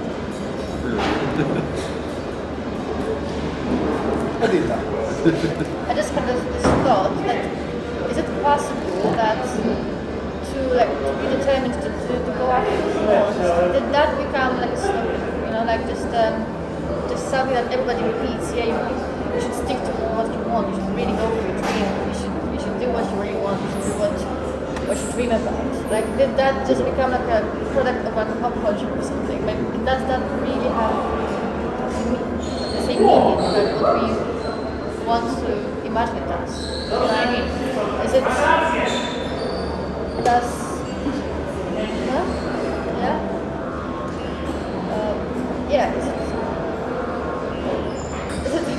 is it still that important, or should we rephrase it now?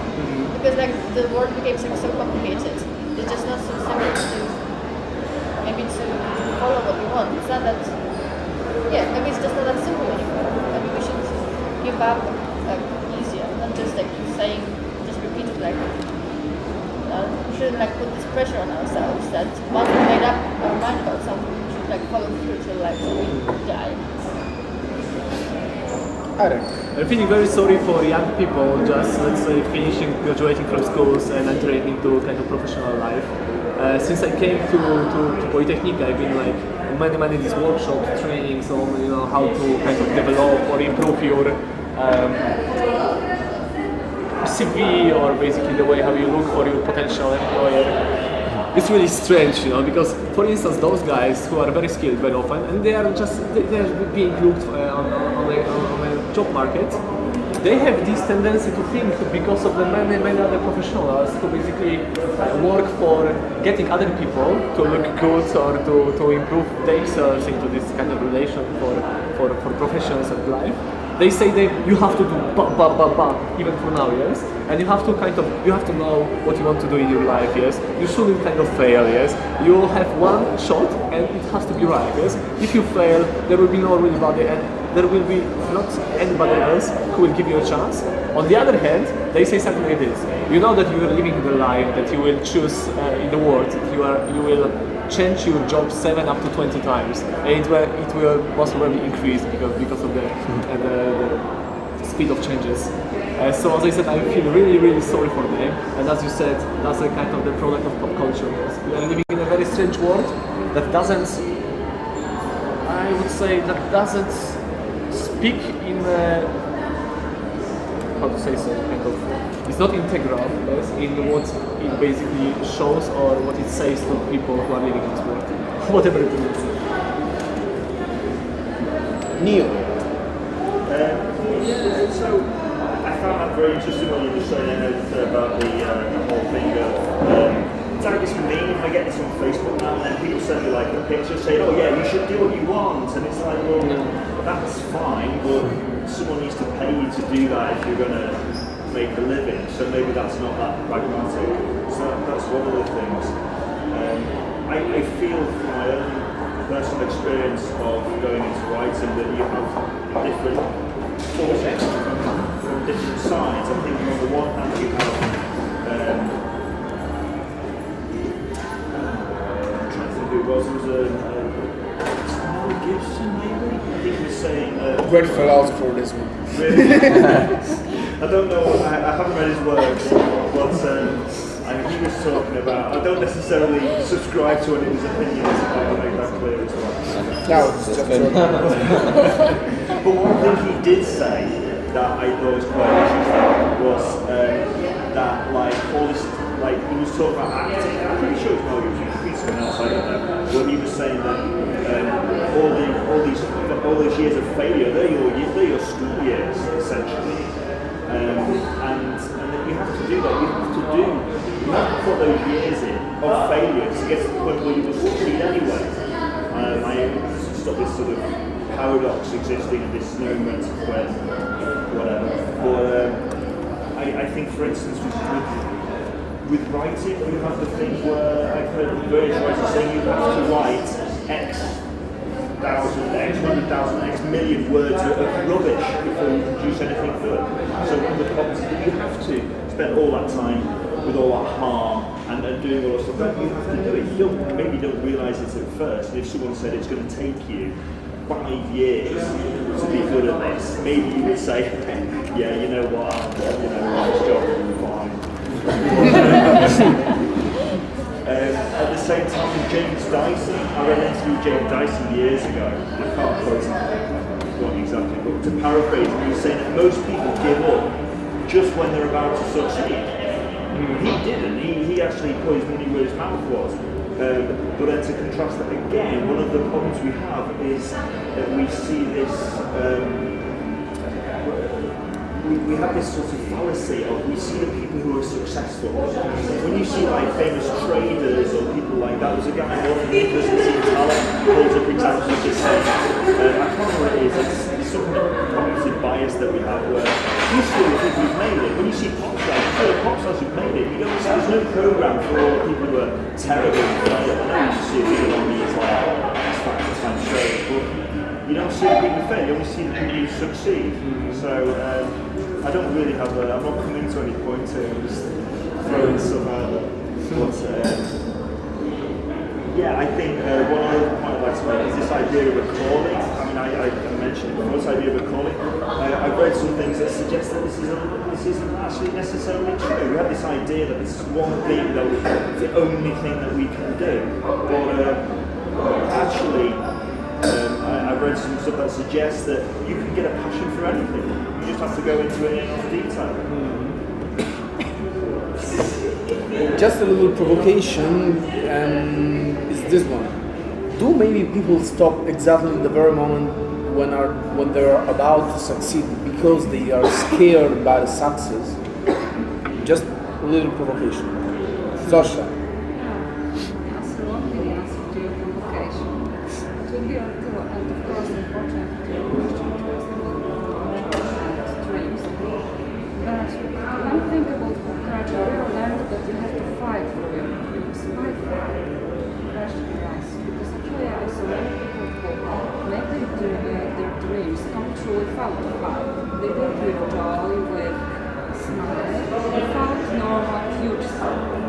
No. And also I want to tell a story about a girl. It's a real story. I won't tell her name, but I know her quite well. And the story is about quitting and finally about achieving dreams. Exactly without a fight, without every dream, which at the time when she got it was impossible. Really impossible. So she was 30 and once she just woke up and she decided that she knows what she wants to do in her life. 13-year-old is very young. But she knows that it is something which is sense of her life. She has to do it like that. Yeah, that there are some problems, quite serious. It wasn't a problem only about financial issues because she wanted to study something very specific. Of course, financial issues were another thing because to study this she had to move to another continent. It would cost over all class problems, everything. Really, and I'm talking about something serious. I mean, it's not a problem about the family, but really things when you have to move like that would change so much. Then the problems arise, especially for a 13-year-old child. So she decided, okay, let's not think about it now, but never forget about it. So she decided to do something a little bit different, but something which was more possible. She knew, okay, it's not exactly what I want to do, but something, let's try. But she never forgot about painting, so she was going, the years were going with her. She started studies as a different, but she was talking all the time about the thing she wanted to do without no torturing anyone. It was just like little conversation. And what was surprising to everyone who knows this story is that with the time some people appeared to tell her, you know, but we have idea how to do it, and there are ways to obey all this stuff. It is possible, you know, time is changing, so maybe there is way. And finally, it was a surprise, she was sent somewhere else, and she met a person who was, if she really got to a place where she wanted, he would be one of the main, right? And she met him just by magic, just by an instant. So like you would tell here for magic. But she met him. He gave her a chance, just like that. So, of course, yes, maybe you would tell me a sort of magic or something which is not possible, because I saw it. I know that such things are possible. The thing was that when you saw, we're always asking, okay, she could do this, maybe she would start to fight when she was 30, maybe, or 80. She was already old. But she would fight a lot. Like that she waited a little bit. And actually she achieved the same, even with smile, with joy. And at the same time, I would believe she achieved more, because by the fact that she was doing something similar, it makes her much better now when she's doing what she wanted, because it prepared herself.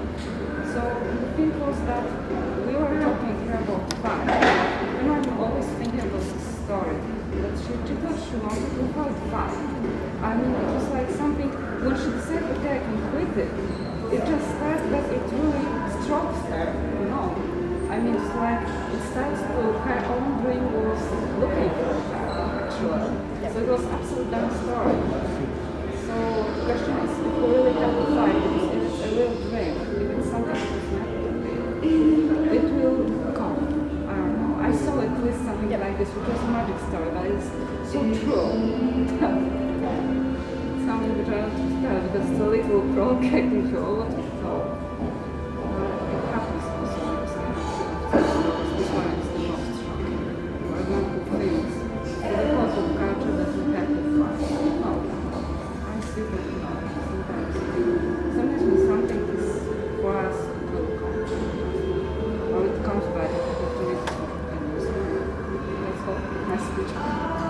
there's an old provocation by Saint Augustine, right? That is, if you fight for the things you want, you will never get them because just God can give you the good things. So if you're trying to change the destiny, you are facing God and you cannot win. Just if you accept life, then things will appear. This is why society is religion. I don't know. This is why society is religion. It was an idea at this time, but today is some kind of provocation because, of course, very few of us probably think like that. And Dennis. Yeah, basically just generally coming back to the topic, at which point you should stop trying. I would say you shouldn't stop trying, but you need to analyze your actions. You need to analyze what could I do different in order to come closer to my goal. It's kind of a general stuff, what I'm basically talking about now. So, for example, let's take an example. You want to become an architect. So the situation is maybe like that in your country. There are just too many architects, so that's why you think, okay, I shouldn't pursue that goal because I wouldn't have any chance to be successful in the sense of making a living with it and being respected and getting contracts, like getting tasks later. If you think about it, maybe you could say, okay, I will become an architect, and then I will just go to another country. I will go to China and be a successful architect there because they need buildings.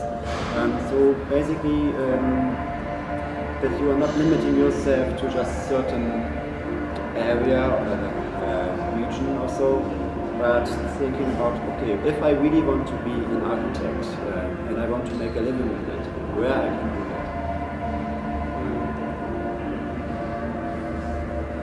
Paul. Alright. Well, there's a few things I wanted to say. I think what Dennis just said is a very important, crucial aspect of not giving up. Meaning that if you try something and you fail, it's probably a good idea to learn from that experience and to actually try to fix something, to try in a different way. I don't think anybody has mentioned that before. That's pretty important. But I also wanted to mention that unfortunately we live in a world where failing and not fighting for what you want, but rather, like, if you don't fight for what you want, you're pretty much frowned upon. You're looked often as a loser or somebody who is a pushover or something like that. And we live in this world of instant reaction, instant results as well. Like, everything has to be on the spot as well. And then, like Neil mentioned, we look at a lot of people who we tend to idolize, boxers, movie stars, famous photographers, famous writers, and all that. And that kind of an idea is perpetuated in the media that person is the best and everyone is not like that. You're never going to be a famous musician or a war photographer or a writer or something like that. And this message is constantly thrown at us, and especially young people too, and they tend to be discouraged from the beginning. So I think that has to be addressed as well, and not necessarily believe that face value. It's pretty much, a lie that they're telling us that we can't be successful. So I applaud anybody who doesn't give up and keeps continuing to try what they want to succeed in, despite this kind of a message being thrown at them at all times. But again, also with sort of restraint and self-restraint and logic as well. I mean, again, like, learn from your experience. And yeah, maybe there's like another way of going about achieving what you want to try, and not necessarily fighting for a tooth and nail, but actually taking a different approach, a more logical approach, a more strategic approach, as opposed to like a direct way. So that's all. Classes. Edita. I was making notes, by the way, when you were talking. No, I wasn't texting, yeah. Facebook. Yeah, because it was really interesting. I'm just kidding. Sorry, actually. I know, okay, yeah, and I totally got it, I think it's a very good story. I think it's a good example of law of attraction. So like like when you things do come in your way when in time when you need them. Yeah, I do believe it's true. Well, not every single time. For example, if a dyslexic wants to be a writer, things might not be just as easy for someone who maybe or if a girl wants to be a model but she's too short, like that, she's gonna face a lot more rejections, than tall girl or whatever. Basically, like some people are going to have it easier, and sometimes you can have a dream, but you aren't born with the skills for that thing. It doesn't really mean you have to give up, But I really like what you said about how she didn't have to fight for it, but she sort of smoothly went through. Fight. I meant in the way that. Do you want me to take your name for later? No, I just wanted to explain one word because. But if you want to talk, you have to take your turn, okay? Because otherwise we lose. Okay. So I like it how I do think that's really great. That's really telling us something. Like when it's really it's sort of a smooth way. Like she sort of didn't push for it. She just slipped through it, and went with the flow, and it just happened for her, and that's great. And that made me think, not maybe in my particular example, but in general. Sometimes when we struggle and when we fight, when maybe we just approach it in the wrong way, maybe if we can't take rejection, then we suffer, and then that's a fight for us. Maybe it's about our skills, about the way we see things. Maybe, if we see things more as learning experience, if we saw failures as learning experience or a good thing, or just to see it in a positive way, so it doesn't really stress us out and makes us miserable. Maybe it's about those life skills that turn suffering and fight into just an experience, and maybe I don't know if I'm making much sense. Okay. That's it. Thank you. Vadim.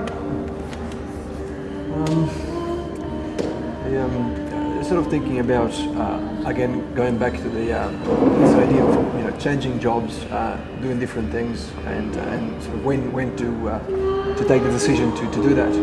I was thinking it's more about maybe not what we do, but how we do it. I think because I think all jobs, they're all important.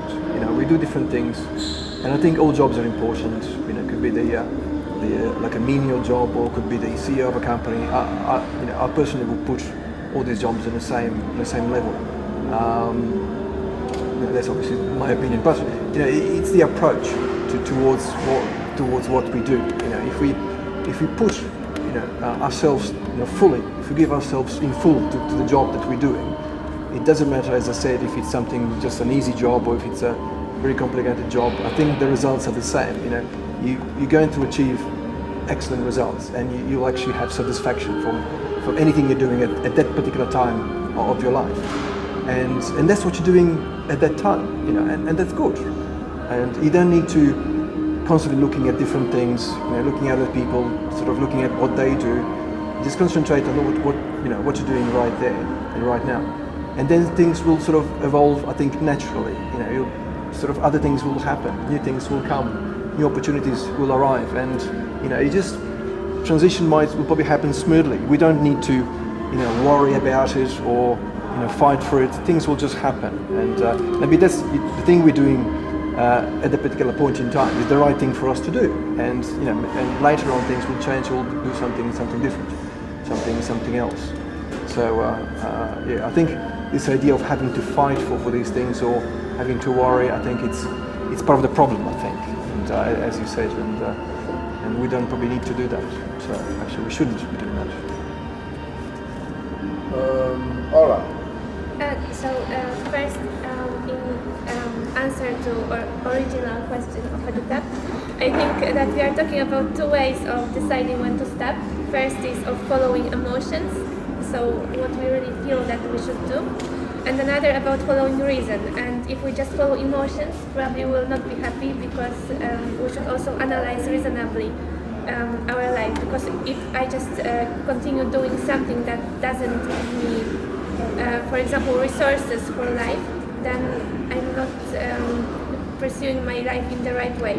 And if I only act according to reason and don't think about my emotions, then I can't be happy, because emotions decide about a lot of happiness in life. So I think that we should just mix them in the right proportion.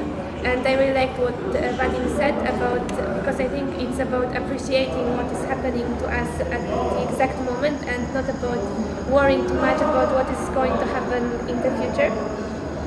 So maybe appreciation of this moment is the key to be successful in life, and I also very like the story of Zosia, and I have a similar one, maybe not similar because it's not that big, but I teach a girl who is now 18, and she told me about her dream to have a puppy. Like every child wants to have a puppy when they are children, and she really wanted to have it, but it was up to you whether to have it or not. Her parents gave her the right to decide, and it was like 2 years ago, but she didn't decide to have it because she was a little bit afraid. And now she decided to have the puppy, and they bought it. And now she tells me that when she looks at this puppy, she thinks that it would be a mistake if she bought it 2 years ago, because it's the right puppy for her. So every time she looks at it, she thinks, oh my god, it's the most perfect puppy in the world. I should have waited for this one. And that's it. So just a little information. We're going to finish. We are still 4 person. You can still book if you want, but we will take 1 or 2 person more. After that, I will need to record a little video that have this brief title is "What have you found in the philosophical cafe?" So I will give this question to each of us that want to answer, and just record the answer for the internet, just in order to our people know what can you find in the philosophical cafe. And I will be really happy if you can help me in this task. And we will going to have dinner downstairs, and after dinner we will going somewhere to take a beer. I don't know where, we can decide it together. Arek. Actually, I have few responses to what we've been talking about. First one is very interesting because Zosia, she didn't say us what actually what was the story about. Yes, we know about the girl who was pursuing her let's say dream. It might have been a dream about the puppy. Yes, that's Something different. something different. No, but just I wanted It to. doesn't matter actually how big was the dream was. Don't you think it doesn't matter about Exactly. That's the thing. But anyway, what mattered for me, why I pointed this out, because you said, I have a different story, maybe not as big as that one, but anyway, still a story to say about. Okay, that was just on the margin. I wrote down the word storytelling, and when you said about jobs, yes, that it doesn't really matter if you are a CEO or just a cleaner of streets. It doesn't, but it matters if you can tell your story, actually. Yes, because in any of them, there is lots of experience, lots of, let's say, wisdom even to achieve to get. But this kind of strange relation to the world, we always have to explain why we are doing something, yes, why we've made these kind of decisions or not. And maybe, of course, we don't have to do it, but anyway, this word will come to you and we'll be keeping, we'll keep asking the question why you are doing that, yes? And it's not maybe even the word, but it's your mind, yes? Because I want to be ba ba ba ba ba, yes? Or because I tried to do this, or because maybe I quit because I wanted to get something else. And I believe that you have to always have your story, a good story, to kind of maybe free yourself from all those strange questions. Something about the time, yes, just at time. Chinese, they say a teacher will arrive or appear when a student is ready. Have you heard about this? Yes. So a teacher will come when the student is ready. It's not Chinese, it's Hermes Trismegistus, is Egyptian. Okay, so that's even before, yes? I saw it on the internet, related to Chinese proverb, whatever. But that's pretty good. Corpus Hermeticum.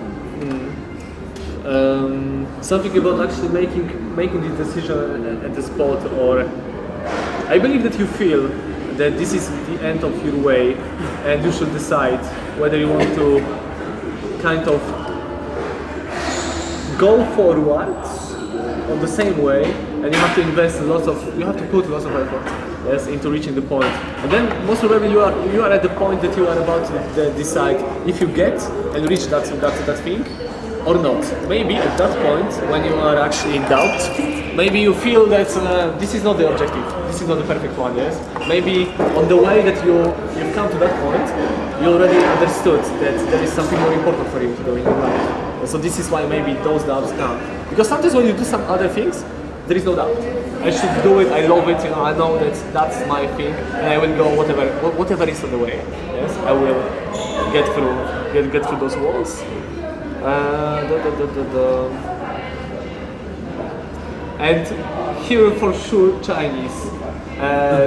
To describe a crisis, they give two signs because of this iconographic language.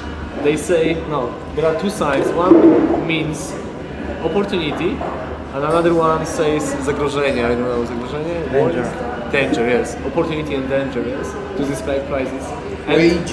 Huh? Wei G. Wei and G, absolutely. And crisis in the Bible comes first time, and in Greek language means to decide about something, yeah? Or to make a decision, or to be at that time when lights come and basically shows you how the world really looks like. That's it. Thank you. Neil. Okay, I thought you were all making friends at this point. I liked your story. Oh, it's nice, and I think you can see where I'm going with this already. Yeah. It's really obvious. It's not going to be, and that's it. I think that's nice, and I don't think that there has to be a fight. There doesn't have to be a fight, but I think that is kind of, to an extent, it's a coincidence. I think you have maybe different types of fight. You have an internal struggle with what you're doing, but then the problem is that it's not just you that gets to decide. And we all have parents, and even, well, okay, we don't all have parents, but if you have parents that even when you get to the point like me, when you're 30, you can have family influences, you have people trying to stop you, or you might want to stop and there'll be people pushing you saying, no, you must carry on. But I think it's luck when there's no fight involved. So that's one of the first things. I think the fact that there are all these external influences, that tends to make it a fight. And if you treat it as you get some people sometimes who will say, well, if it's too difficult, then it's not meant to be. And I think that lack of resilience, where you're just simply blown by the wind, that's ridiculous. I think that's, I'm not saying that's what you were saying at all, but I think that sort of thing where you can say, well, this way's hard, so I'm being told I shouldn't go that way. And I just think that's a really great way to never get anything done in life. Oh, I'm trying the guitar, it's really hard, I'm not going to do that, it can't be right for me. I think there's a lot to be learned from Joseph Campbell's his exploration of the the hero's journey. It's likely if you're trying to do a puppy, that's quite simple. So there is a small. I do think there is a difference between small goals and big goals. The reason is that if you want to have a puppy, all you need to do is take some money to someone with puppies. Whereas I think if you want to be a journalist, then maybe you have to spend years and years of your life. You will have multiple obstacles. It might be a family telling you things, it could be financial, self-doubt, there's all these different things going on. But with regards to giving up, I mean, there's an interesting one there. There's a story, I don't know how many people know about the story of Nicky Lauda, James Bond's film coming out later this year on the subject. Nicky Lauda was involved in a very horrendous accident at the Nürburgring in Germany. He read the last rites in hospital, everyone thought he was going to die. 6 weeks later he came back and he finished fourth in the Italian Grand Prix, and he was racing to the last race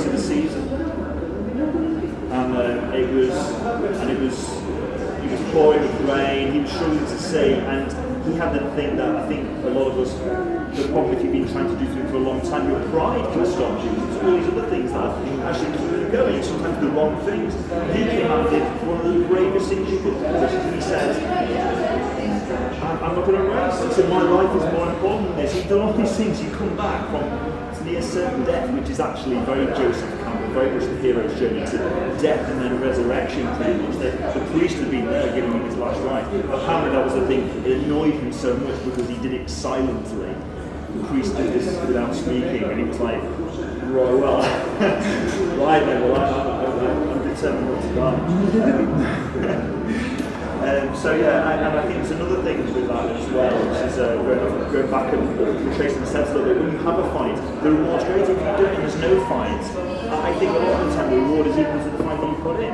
And a lot of the things that I've found most enriched by have been things where I had to struggle and it was difficult, but then I got there and I look back and I think, man, you know, I'm so proud of what I did. And the one final point, if I've got time, is that other thing, which is secret.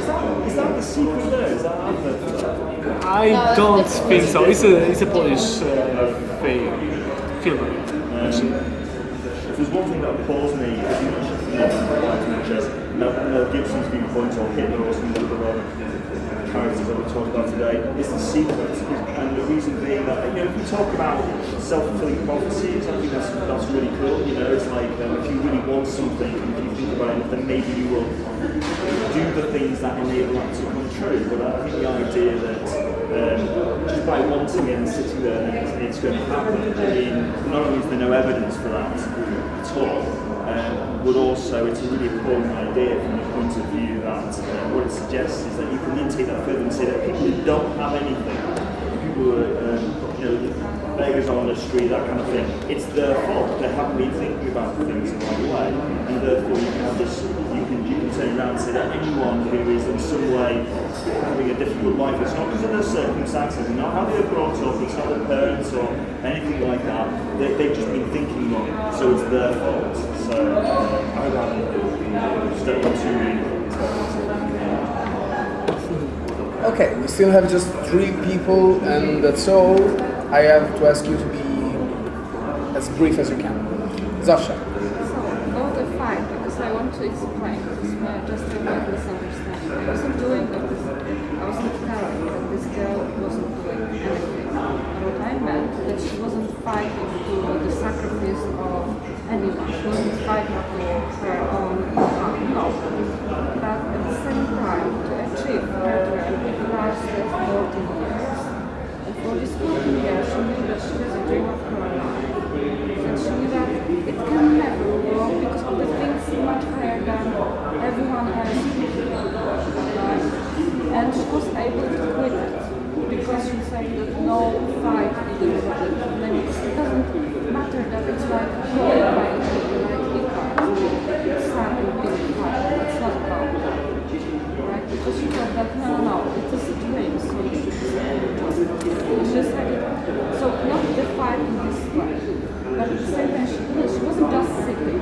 No.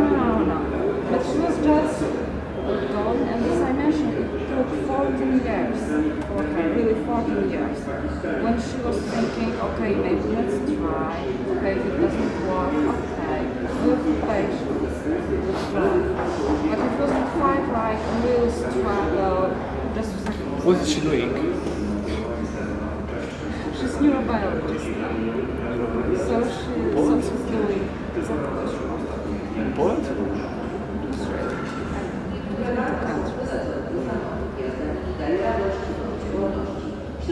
Yeah.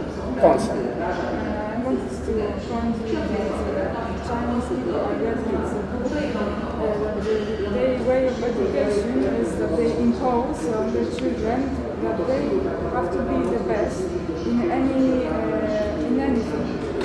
They show no disposition to any kind of example. You know, always is like someone is good at something and they're bad at something else. But their parents force them to be the best in everything they take up. and the way of thinking is that if you learn to fight to achieve your goal, to be persistent in what you are doing, to be the best, then you are able to succeed in anything else in the future life. So maybe I believe that fighting is better than just talking, and that if we achieve something without any struggle, maybe we wouldn't appreciate it later. And if we fight, have fought for that, maybe it's something better. We will be more proud of it, and we won't feel like some new goal to try to achieve because our happiness, our cheese has just disappeared after we got this one thing.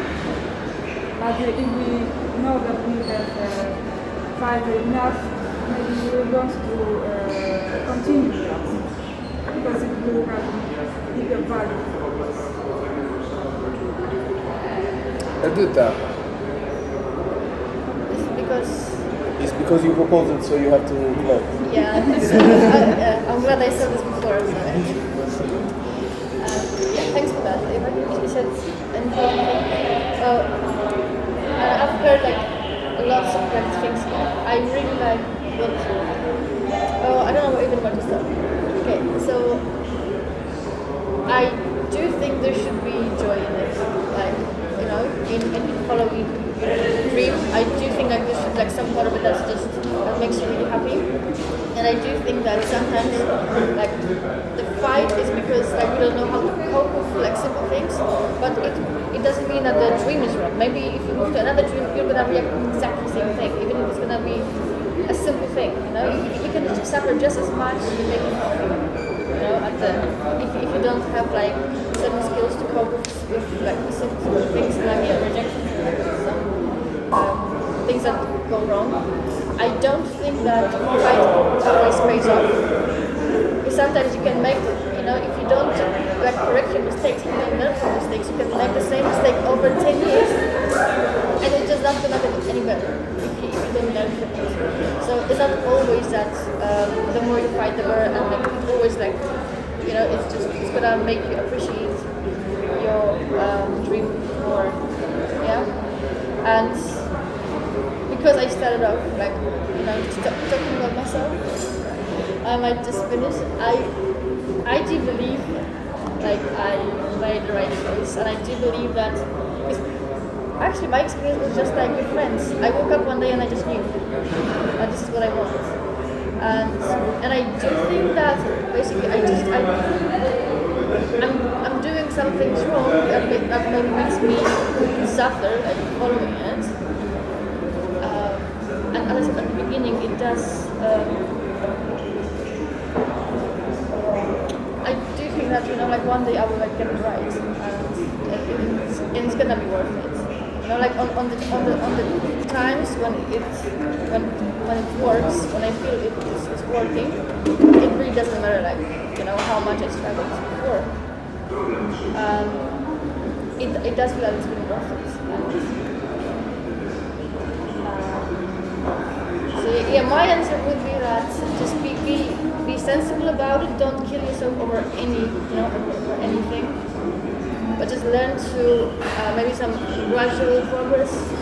Just learn to go forward step by step, slowly. Just so you don't kill yourself over your dream. So it's actually some happiness and joy. Thanks. Okay, so I already started dinner, as you see. So try, but not too much. Okay, I think that we can just do that, not doing the video and after the dinner. Just go everybody downstairs for the dinner, and who wants to participate in the video can participate in the video while we're having dinner. Okay. The meantime, because otherwise we have to just make people waiting for the turn to have the camera and stuff, so it's going to be very boring. We just go downstairs, have a tea, eat something, and who wants to participate in the video, please be a lot, because I really need it. So if you want to be kind with me, please. Thank you very much. See you downstairs. Thank you.